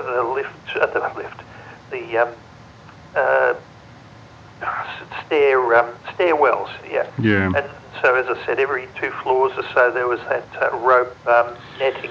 It used to be that in the old days before they sent the ambulances digital, you could listen into the ambulance service on a desktop scanner. In fact, the 2 desktop scanners that I've got here were both used for that back in the 70s and 80s. You could even listen to analog mobile phones on them at one stage. Frightening. But the thing that I noticed, I lived in East Hawthorn. This is back in the 70s. And I had the means for a while, a borrowed early scanner. I think it was a Bearcat or something like that. This is about 1980.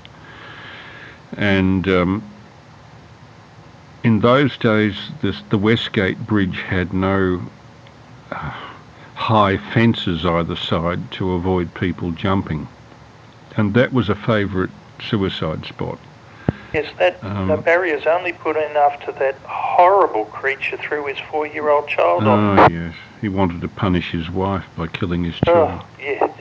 I have heebie-jeebies just thinking of him reaching in to grab his 4-year-old daughter, who would have put her arms up and said, "Yes, Daddy, come with me." And I'm seriously disappointed at the people who saw it and stopped to report it, because at the very least they should have picked him up and thrown him over the side with instructions to go and bring back his daughter. Well, what I heard of the ambulances waiting to go to the Westgate Bridge was, the police were speaking to the ambulance place, and "Okay, he's gone," says the ambulance operator. "He's down the bottom there. Has he made a good job of it, or is he still alive, the bastard?" In that tone.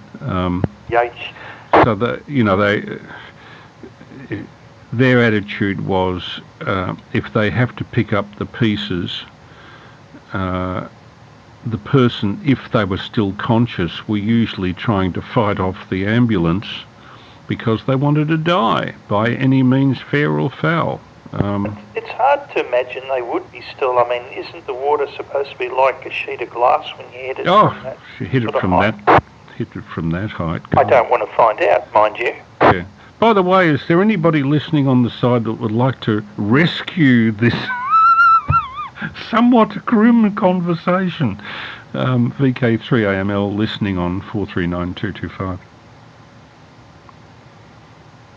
We've pissed them off. I just want to say, in case the white van with the padded back comes to get me, that I have no suicidal ideation at all.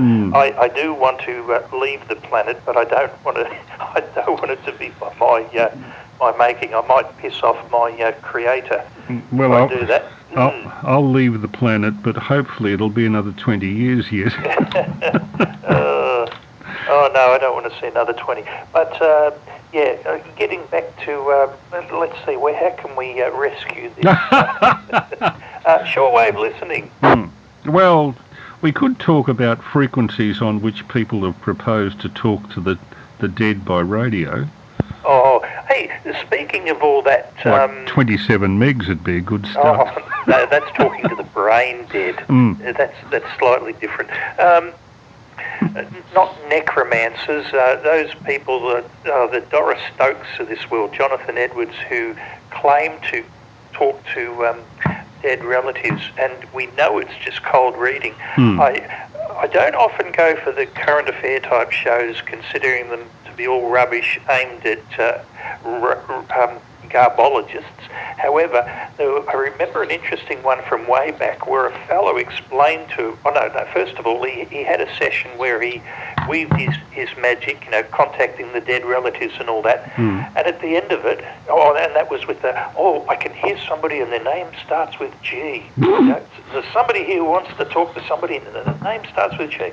They're doing all that cold reading crap. And then he stopped it all and he explained to them exactly what he was doing. How cold reading worked the whole lot. This isn't James Randi by any chance. They didn't believe him. The people were still convinced that he talked to their dead relatives. Yeah. So, in other words, Chris, there's one born every minute. Yeah. Look, at the moment, I think the fact that the Americans have elected the president that they have means that there are something like 65 million who are born every minute. Oh, good. Hey, speaking of which, now I've been doing my best to avoid the media. It's just too much for this weak and fragile frame. But I did see, sometimes I come across news headings, and one of them was that a peace deal has been signed with Iran. Sounds good. But the next thing Iran, yes. The next thing I hear is, but he hasn't got anything like what he hoped to get, and he's wasted his time dropping all those bombs, etc. Don't know what to believe. I don't actually want to find out for myself. But I'm wondering if you've been keeping up with it. I haven't been keeping up with it fully, except that there have been some celebrations on both sides, with both sides declaring a win somehow. and from what I gather, the Straits of Hormuz are now open again. But I think, judging on the way Mr. Trump works, he's a great one for talking up a situation where the talk up doesn't relate to anything truthful, because that's the way you work in business. You talk your business up. The trouble is, if you start applying that to the whole country, the country loses credibility. Yes, the art of the deal. Yeah, exactly. Yeah. And I'm not convinced that that isn't ghost written. Yeah. Yeah, he doesn't come across as the sharpest tool in the shed. No, he's fairly definitely not. But then again, I've said before that I thought Adolf Hitler must have been a great orator, must have weaved in a magical type speech. And yet when I've heard translations of some of his messages, it's been pretty ordinary. I should mention, for the sake of 3VJS, who is fascinated by such things, that just recently on the Internet Archive, somebody has put up the original 1923 version, pre-electric, of the Horst Wessel song. Die Fahne hoch, ta ta ta ta ta ta ta. Apparently it was recorded specifically for those beer hall meetings that they had just before Hitler was thrown in jail and wrote Mein Kampf. The record survive. It survives to breathe another day. What I must say... Not qualified. Don't know it. It's...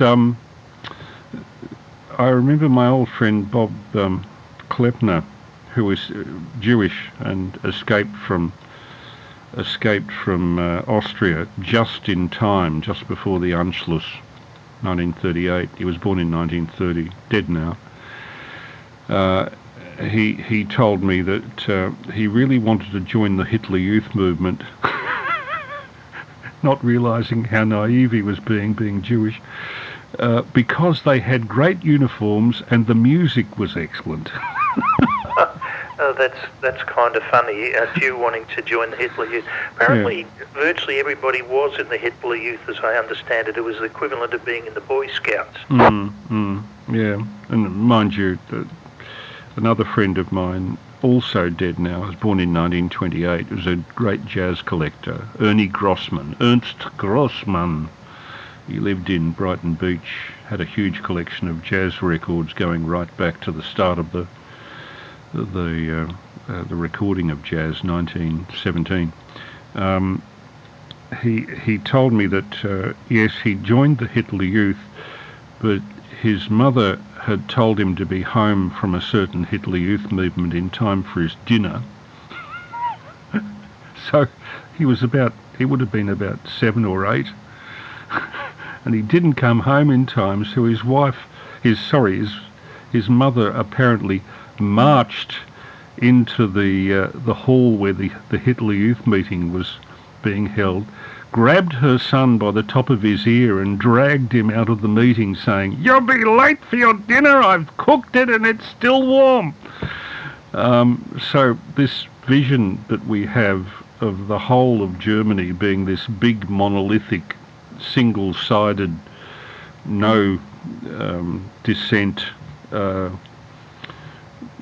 pro-Nazi country, really that didn't exist in practical terms. The thing is, they suppressed all the people that were faltering by the wayside, or discouraged them from getting job applications or whatever.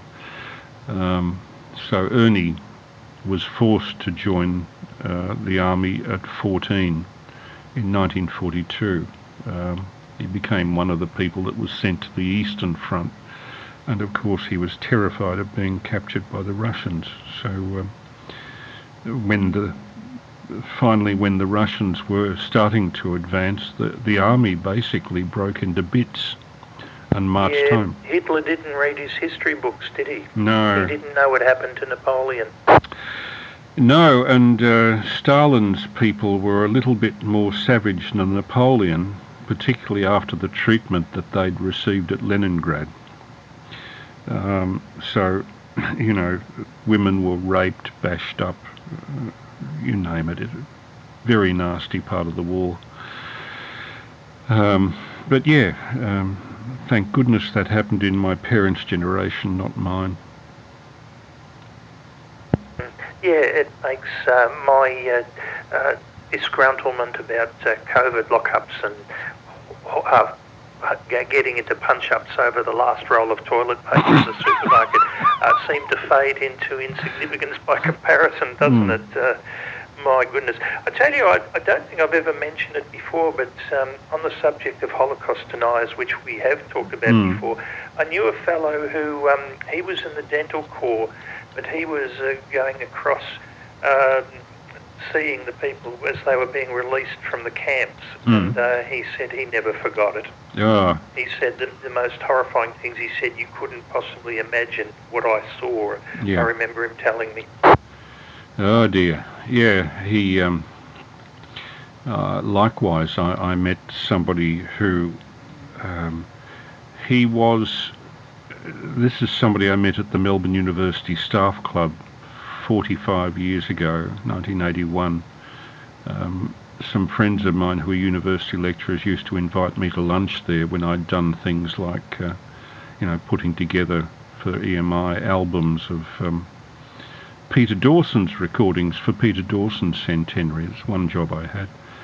And this chap at the table at lunch, somehow we got into the subject of conscientious objection during the Second World War, but you were given the option of not being in a combatant troop. You could go into the Army Medical Corps, and this particular chap opted for that.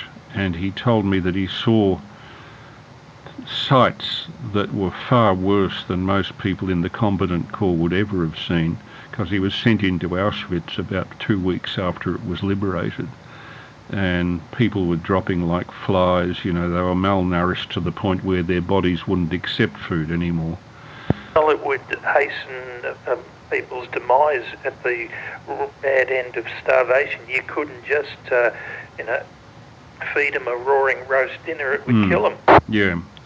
Oh, just what came out of those camps was beyond human comprehension. Hence our quite reasonable and justified disgust at anybody who chooses to deny it. Or anybody who is from a, how can I put this without, anybody who comes from a community group who suffered at the hands of people in concentration camps, the Germans, who then uses that suffering as an excuse for imposing suffering on another human group.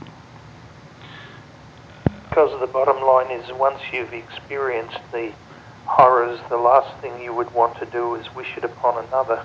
You would hope so, but it apparently hasn't worked that way. Yeah, you have even less an excuse. Some of the horrendous tormentors, like the SS guards and all that, I wouldn't say could be forgiven, but maybe there's some sense of possibly, from way from left field, understanding that because you know, they were sinning out of ignorance, they had no idea of what they were inflicting. But the people that have actually been there and lived it themselves, to turn around and do the same is a bit sad. I might ask, Peter, have you seen the film Nuremberg, the one that stars Russell Crowe as No, because I haven't been to the cinema since my life turned to shit. So I might one day treat myself to a film. Russell Crowe, I mentioned here last night that I don't understand all the hullabaloo about John Wayne. Russell Crowe, to me, appears to be a fairly one-dimensional actor as well. But I dare say he certainly looks the part as a Goering, because I've seen the shorts to it. He does it pretty well. The film is interesting. I've got it crew found it too dark to be an entertainment item. It's more something to inform yourself of human psychology. It's not a date flick, in other words. No, Christ. If I ever get on with a young lady again, don't take her to see Nuremberg. Oh, I learned that lesson when I was about 19. I'd always been into history, so had this girl. You'll laugh. So I sort of scratched my head at the time. I didn't know much about the city or places to take people, and I heard an advert on the radio for the old Melbourne jail. A more depressing place you couldn't imagine. I took a lady on a date to the old Melbourne jail, but she wanted to see it. On the subject of dates... Well, this one I went with didn't, and the last place I saw her was at the door of the Melbourne jail. Oh, I see. Yeah, a bit much if you're not prepared for it. I made a great tactical blunder many years ago. Girl I was very keen on went to see Silence of the Lambs. Oh! Nope. She might have been thinking, now is this guy, Hannibal Lecter III or something? Yeah, not the smartest move ever. Yes. The girl who became my first girlfriend, the first date we went on, we saw a film called Caddy. It would have been... Oh, yes. Helen Morse? Helen Morse and Jack Thompson in his young boy period. That's more than 50 years ago, it's truth. Anyway. I think it was either ABC or SBS, don't quote me, but that was on not that long ago. I'm pretty sure I saw it only 12 months ago on TV. It was only a fair film, and if you know what to look for in it, there are some hilarious slips in their art direction, like, it's supposed to be shot late 1920s, and there are some panning shots of street scenes in Sydney where you can see fluorescent lamps on the light poles. One of the biggest goof-ups, and I'm sure you won't criticise me or suggest I'm wrong in this, but the lady, the female detective, Prani Fisher. Oh, yes. Nice looking Sheila, but the props department let him down a bit. It's funny you say that. A lot of friends of mine are into Franny Fisher, and the slightest criticism they take offence at. I've worked on 1920s newsreels probably more than any other person in this country. So consequently, when I sit down watching Franny Fisher, it's rare that 5 minutes go by when I see something in the background and think that's not right. There have been some real howlers in that series, whereas... Even the Smith & Wesson revolver, the Model 36 Chief Special that she uses was had to go back in time. Yeah, well, 1928 it's supposed to be. And on the occasions when Franny Fisher is flying, she's flying a Tiger Moth biplane. They were a military training aircraft that were only introduced in 1935, and they didn't enter the non-military service as a commercial plane until 1946. So they got that several decades wrong. The Tiger Moth is in many ways a sophisticated aircraft with a dihedral angle on the wings, which the gypsy moths of the 1920s didn't have. To me, that stuck out like a sore thumb. But, your average viewer says, it's a biplane, it must be old. I really sit thinking, do they think these things through? Ignorance is bliss, I guess. A lot of people won't know, but if I were a producer, I'd be very concerned that it was accurate, for fear that people would be chucking figurative rocks at me. Well, yeah. Going back to Russell Crowe in Nuremberg, just briefly, I gather he was convincing as Goering then? I hope he was more convincing than Tom Cruise was as von Stauffenberg. Tom Cruise is one of those who, in the manner that you suggest with John Wayne, just seems to be playing infinite variations of himself. Whereas if you look at an actor like the guy who played the protagonist in The Graduate, I'm just trying to think of his name, every film you see of Dustin Hoffman, every film you see of him is a totally different character. He's a very clever actor. I certainly appreciated him as Rain Man. Well, you know, that's very different to The Graduate.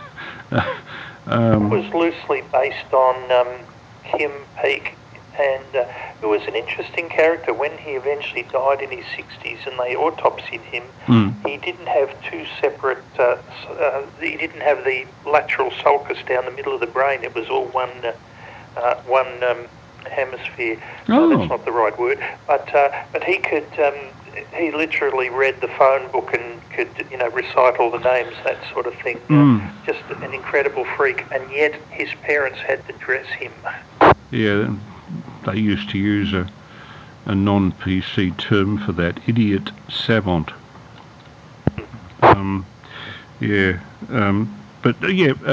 Russell Crowe is very convincing as Goering. He gets a lot of the nuances, I think, right.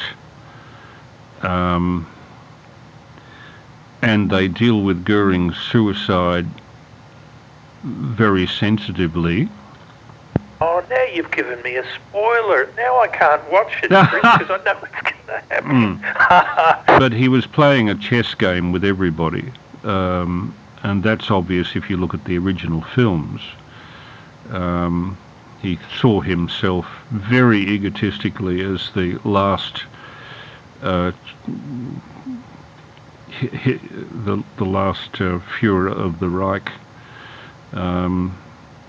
All I can suggest is watch it. We have a DVD, so if you're interested to borrow the thing, next time I see you I must throw it your way. Would be it was something that I wanted to see, maybe not at the cinema, because as I said, I haven't been for yonks, but it is on my list of must-sees. By the way, thinking back to, I mentioned before von Stauffenberg, terrible thing, scary to think that's the guy who tried to blow Hitler up. Well, I was going to say, the bad luck where two of his generals were killed, but the table protected him from the blast. He ended up with broken ribs and a perforated eardrum or something. The war could have ended over a year earlier. If only it had. I mean, it would have saved hundreds of thousands of lives. You can't make sense of that stuff, can you? No. Situations like that make me realise there is no God. Well, I have my moments. No, there was something like 16 attempts on his life, and of course each time he claimed divine providence and that's his mission. There have already been 3, possibly 4 attempts on Trump. Yes. Goodness me, one got as close as nicking his ear. If you believe that it actually did. I probably don't subscribe to conspiracy theories, but I wouldn't put anything past Trump. Homs did sink the Lusitania, Chris. I meant to tell you, and I will run it as an intro to these missions one night.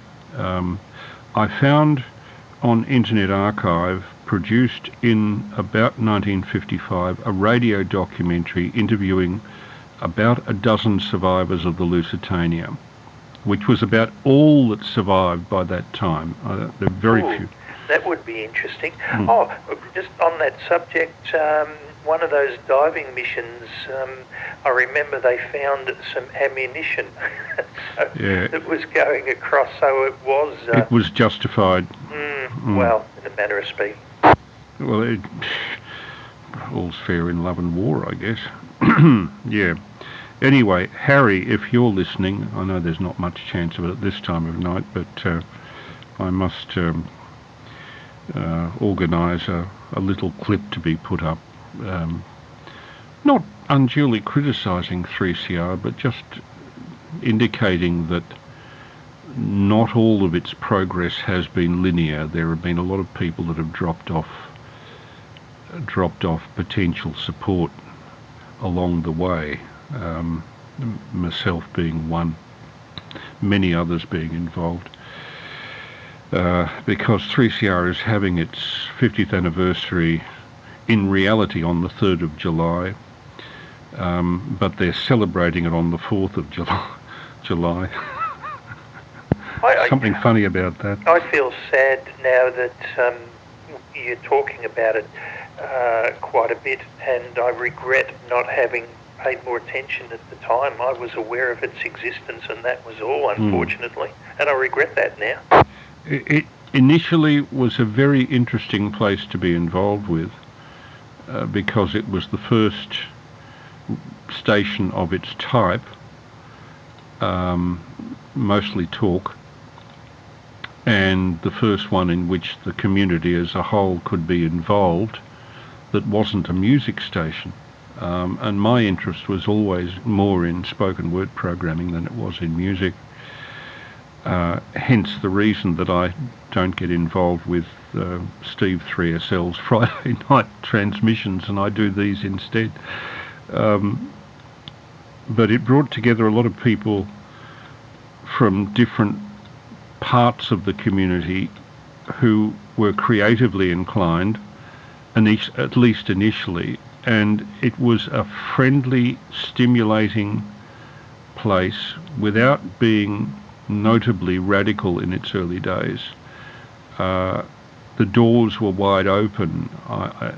These days, my old friend Chris Holliday, who was involved at the time, has gone back, and he finds it incredibly ageist. We were in our early 20s then. Now we go back in our early 70s, and the people who are making the radical programs look at you as if to say, well, what the hell are you doing here? This doesn't appeal to baby boomers. Okay, boomer, So they could be... Interesting concept, could have done a lot better.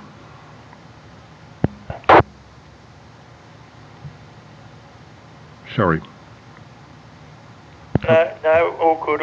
As I said, I'm sorry that I didn't follow it more closely. Those days are gone. And for what it's worth, Triple R only interested me for about 5 minutes because it appeared to be a little bit too radical.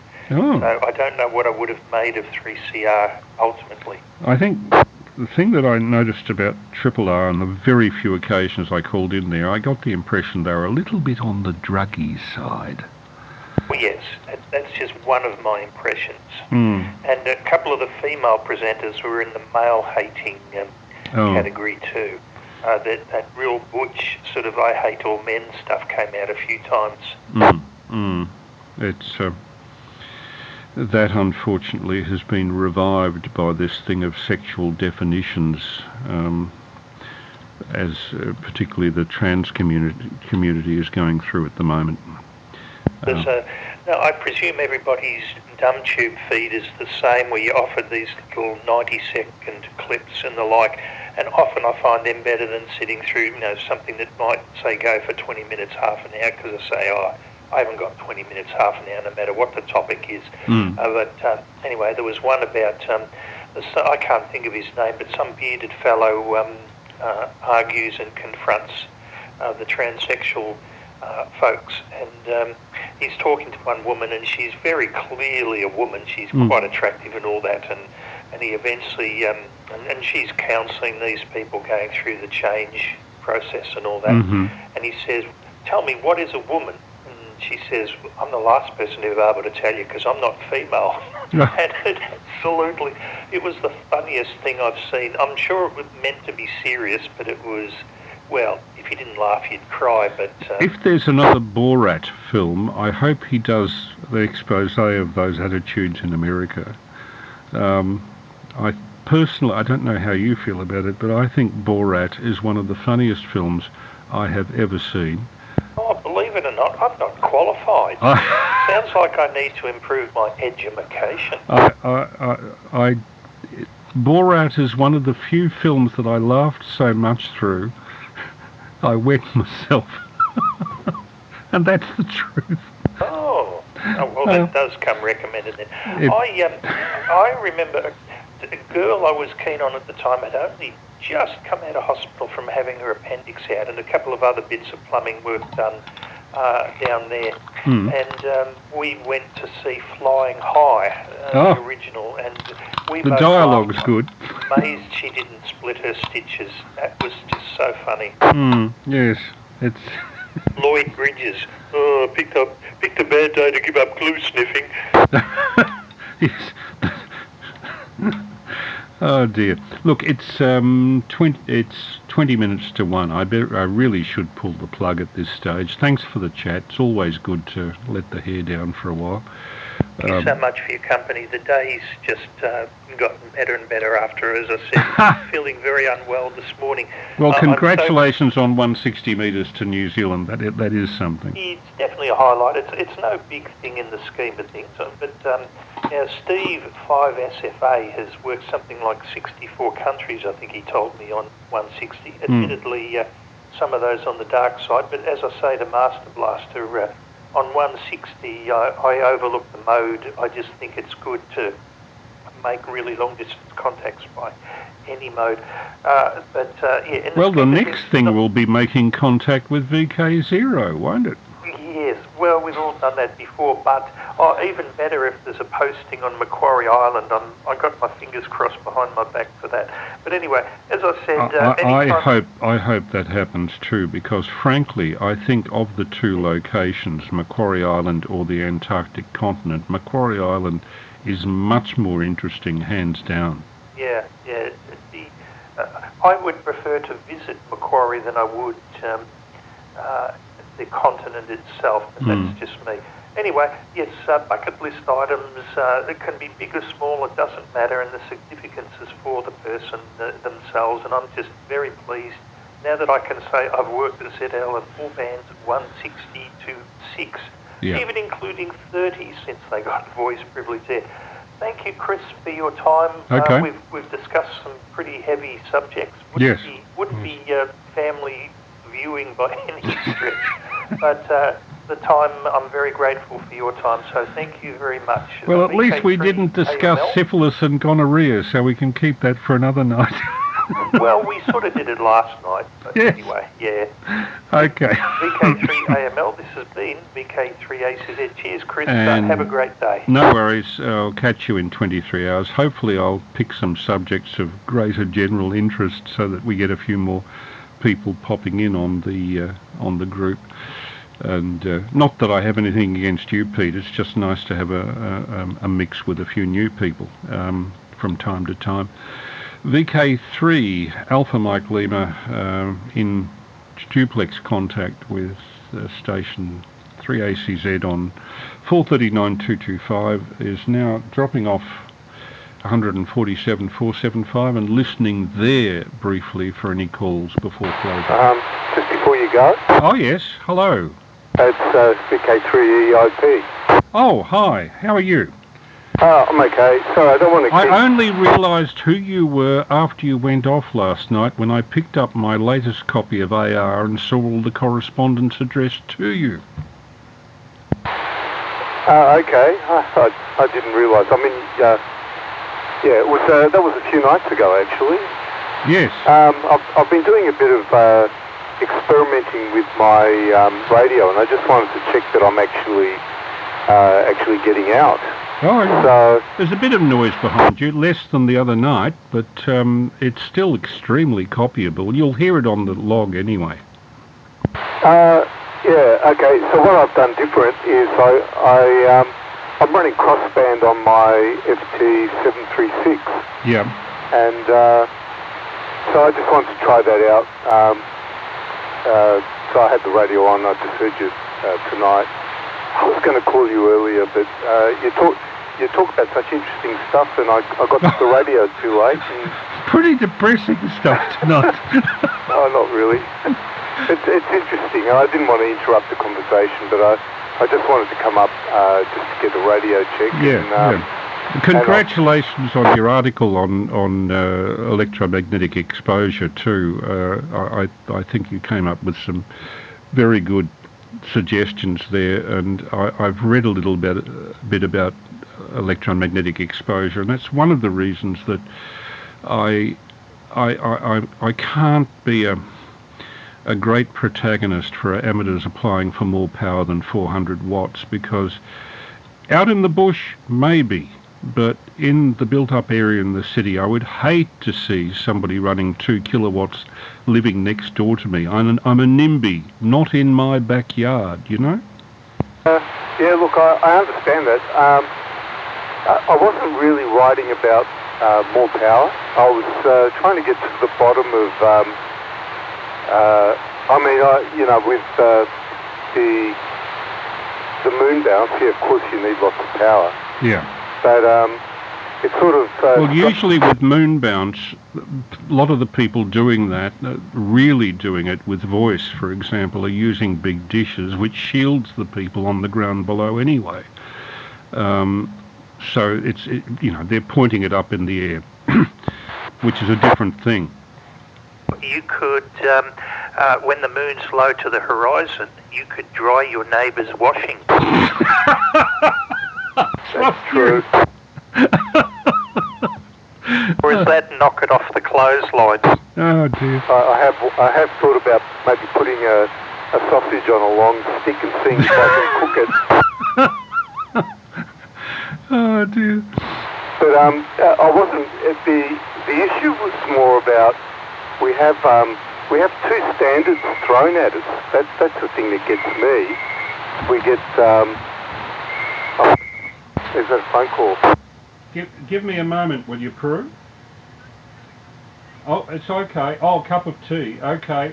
In a few minutes, I'll be closing. All the best. That's my wife ringing me from the other end of the house. You have a big house. Not really. My wife is fairly infirmed with osteopathic problems, and she has gone to bed, and it's a bit of a do to get out of bed. So she just wanted some supper when I'm ready for bed. We put the curfew on at 1 o'clock. Beyond that, I have to do a bit of explaining. And hello to you, George, from me, and hello and good night. Yeah, so maybe it is hello and good night. Maybe we can pick up this topic of high power tomorrow night. George, a question that's been thrown to me. What is your doctorate in? Well, a doctorate is really, it's a PhD, it's a doctorate in philosophy, but I did mine in the engineering department at the RMIT. Oh, okay. And what I was doing, I was flying at the time. I did quite a lot of commercial flying up until about 2000, and so my topic was on how pilots use the runway to judge their glide path. Okay. Yeah, so that was, anyway, that's what that was about. My latest project may interest you, which I haven't mentioned yet. When Kingsford Smith and Charles Arm, along with Harry Lyon and Jim Warner, made the first flight across the Pacific, it's not generally known they were carrying movie cameras, and they made a feature-length documentary out of it, which has been lost for 97 years. The bits of it turned up in a collection in California. The guy that financed the flight, Captain Alan Hancock, his estate, including films, were scanned at 1440p. And the trouble was they were cut into little bits between 2 and 5 minutes long. So I had to sit down with the video editor and put the whole damn thing back together.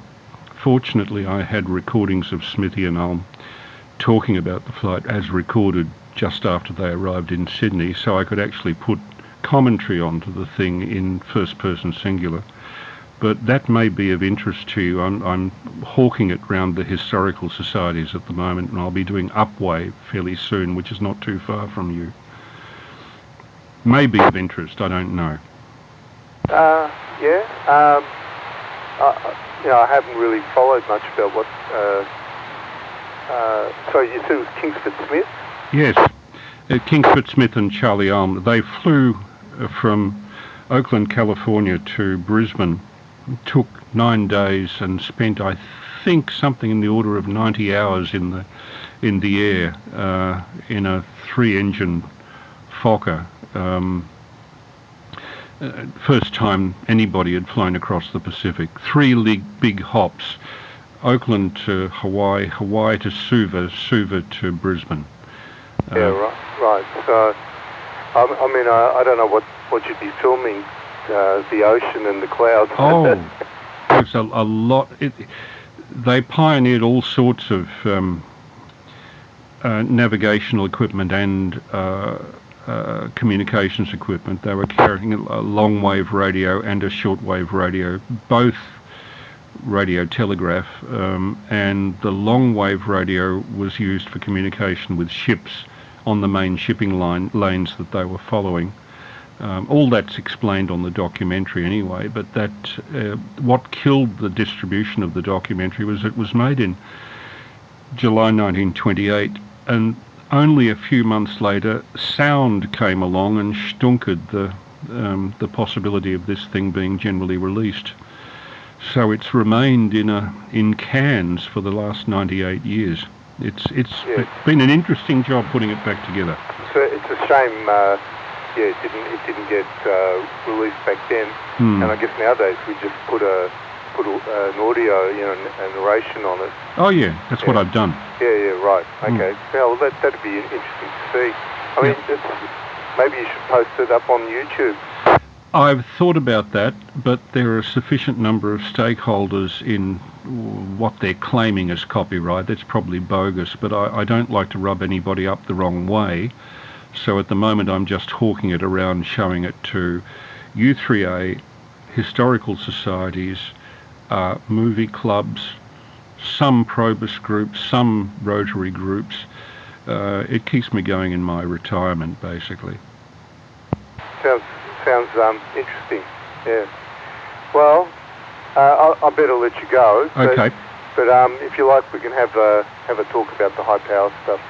Like I said, it wasn't really about high power, but I'm interested to hear your sort of views on how we should regulate this stuff and how we should teach it. But anyway, for tomorrow. Yeah. Under the right circumstances, 1 or 2 kilowatts would be fine if you're out in a low population, low density area, as Dave 3ASC has moved out to Neilborough, north of Bendigo. He's running his Shortwave Australia broadcast station from there, 2310 and 4835 kilohertz, doing quite well.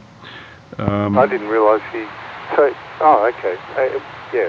I'll talk to you more about that. I didn't realise he was transmitting. I was just going to say, we're still thinking in terms of power, and the guidelines in APANSA are written in terms of, particularly for HF, they're written in terms of the field strength, electromagnetic field strength. So, anyway, we can talk about that tomorrow. Yep. Okay, I'll let you go and... all the best, George. Nice to speak. Yeah, and it's good to hear that my radio's getting out. Oh, so yeah. I'll get rid of the receiver tomorrow. Tomorrow. Okay. All the best, George. Anyway, I'm now about to drop off 2 meters. I'll be listening there just to keep it legal. So if anybody would like to come up briefly on 2 meters, now's your chance. VK3AML now dropping off 2 meters.